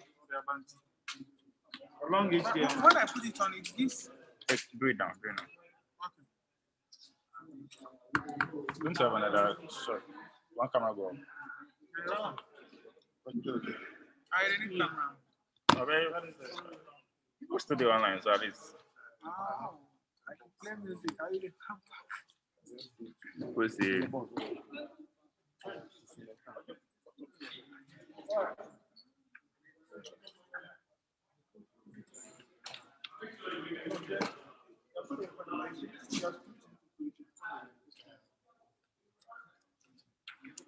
You have to stop the streaming.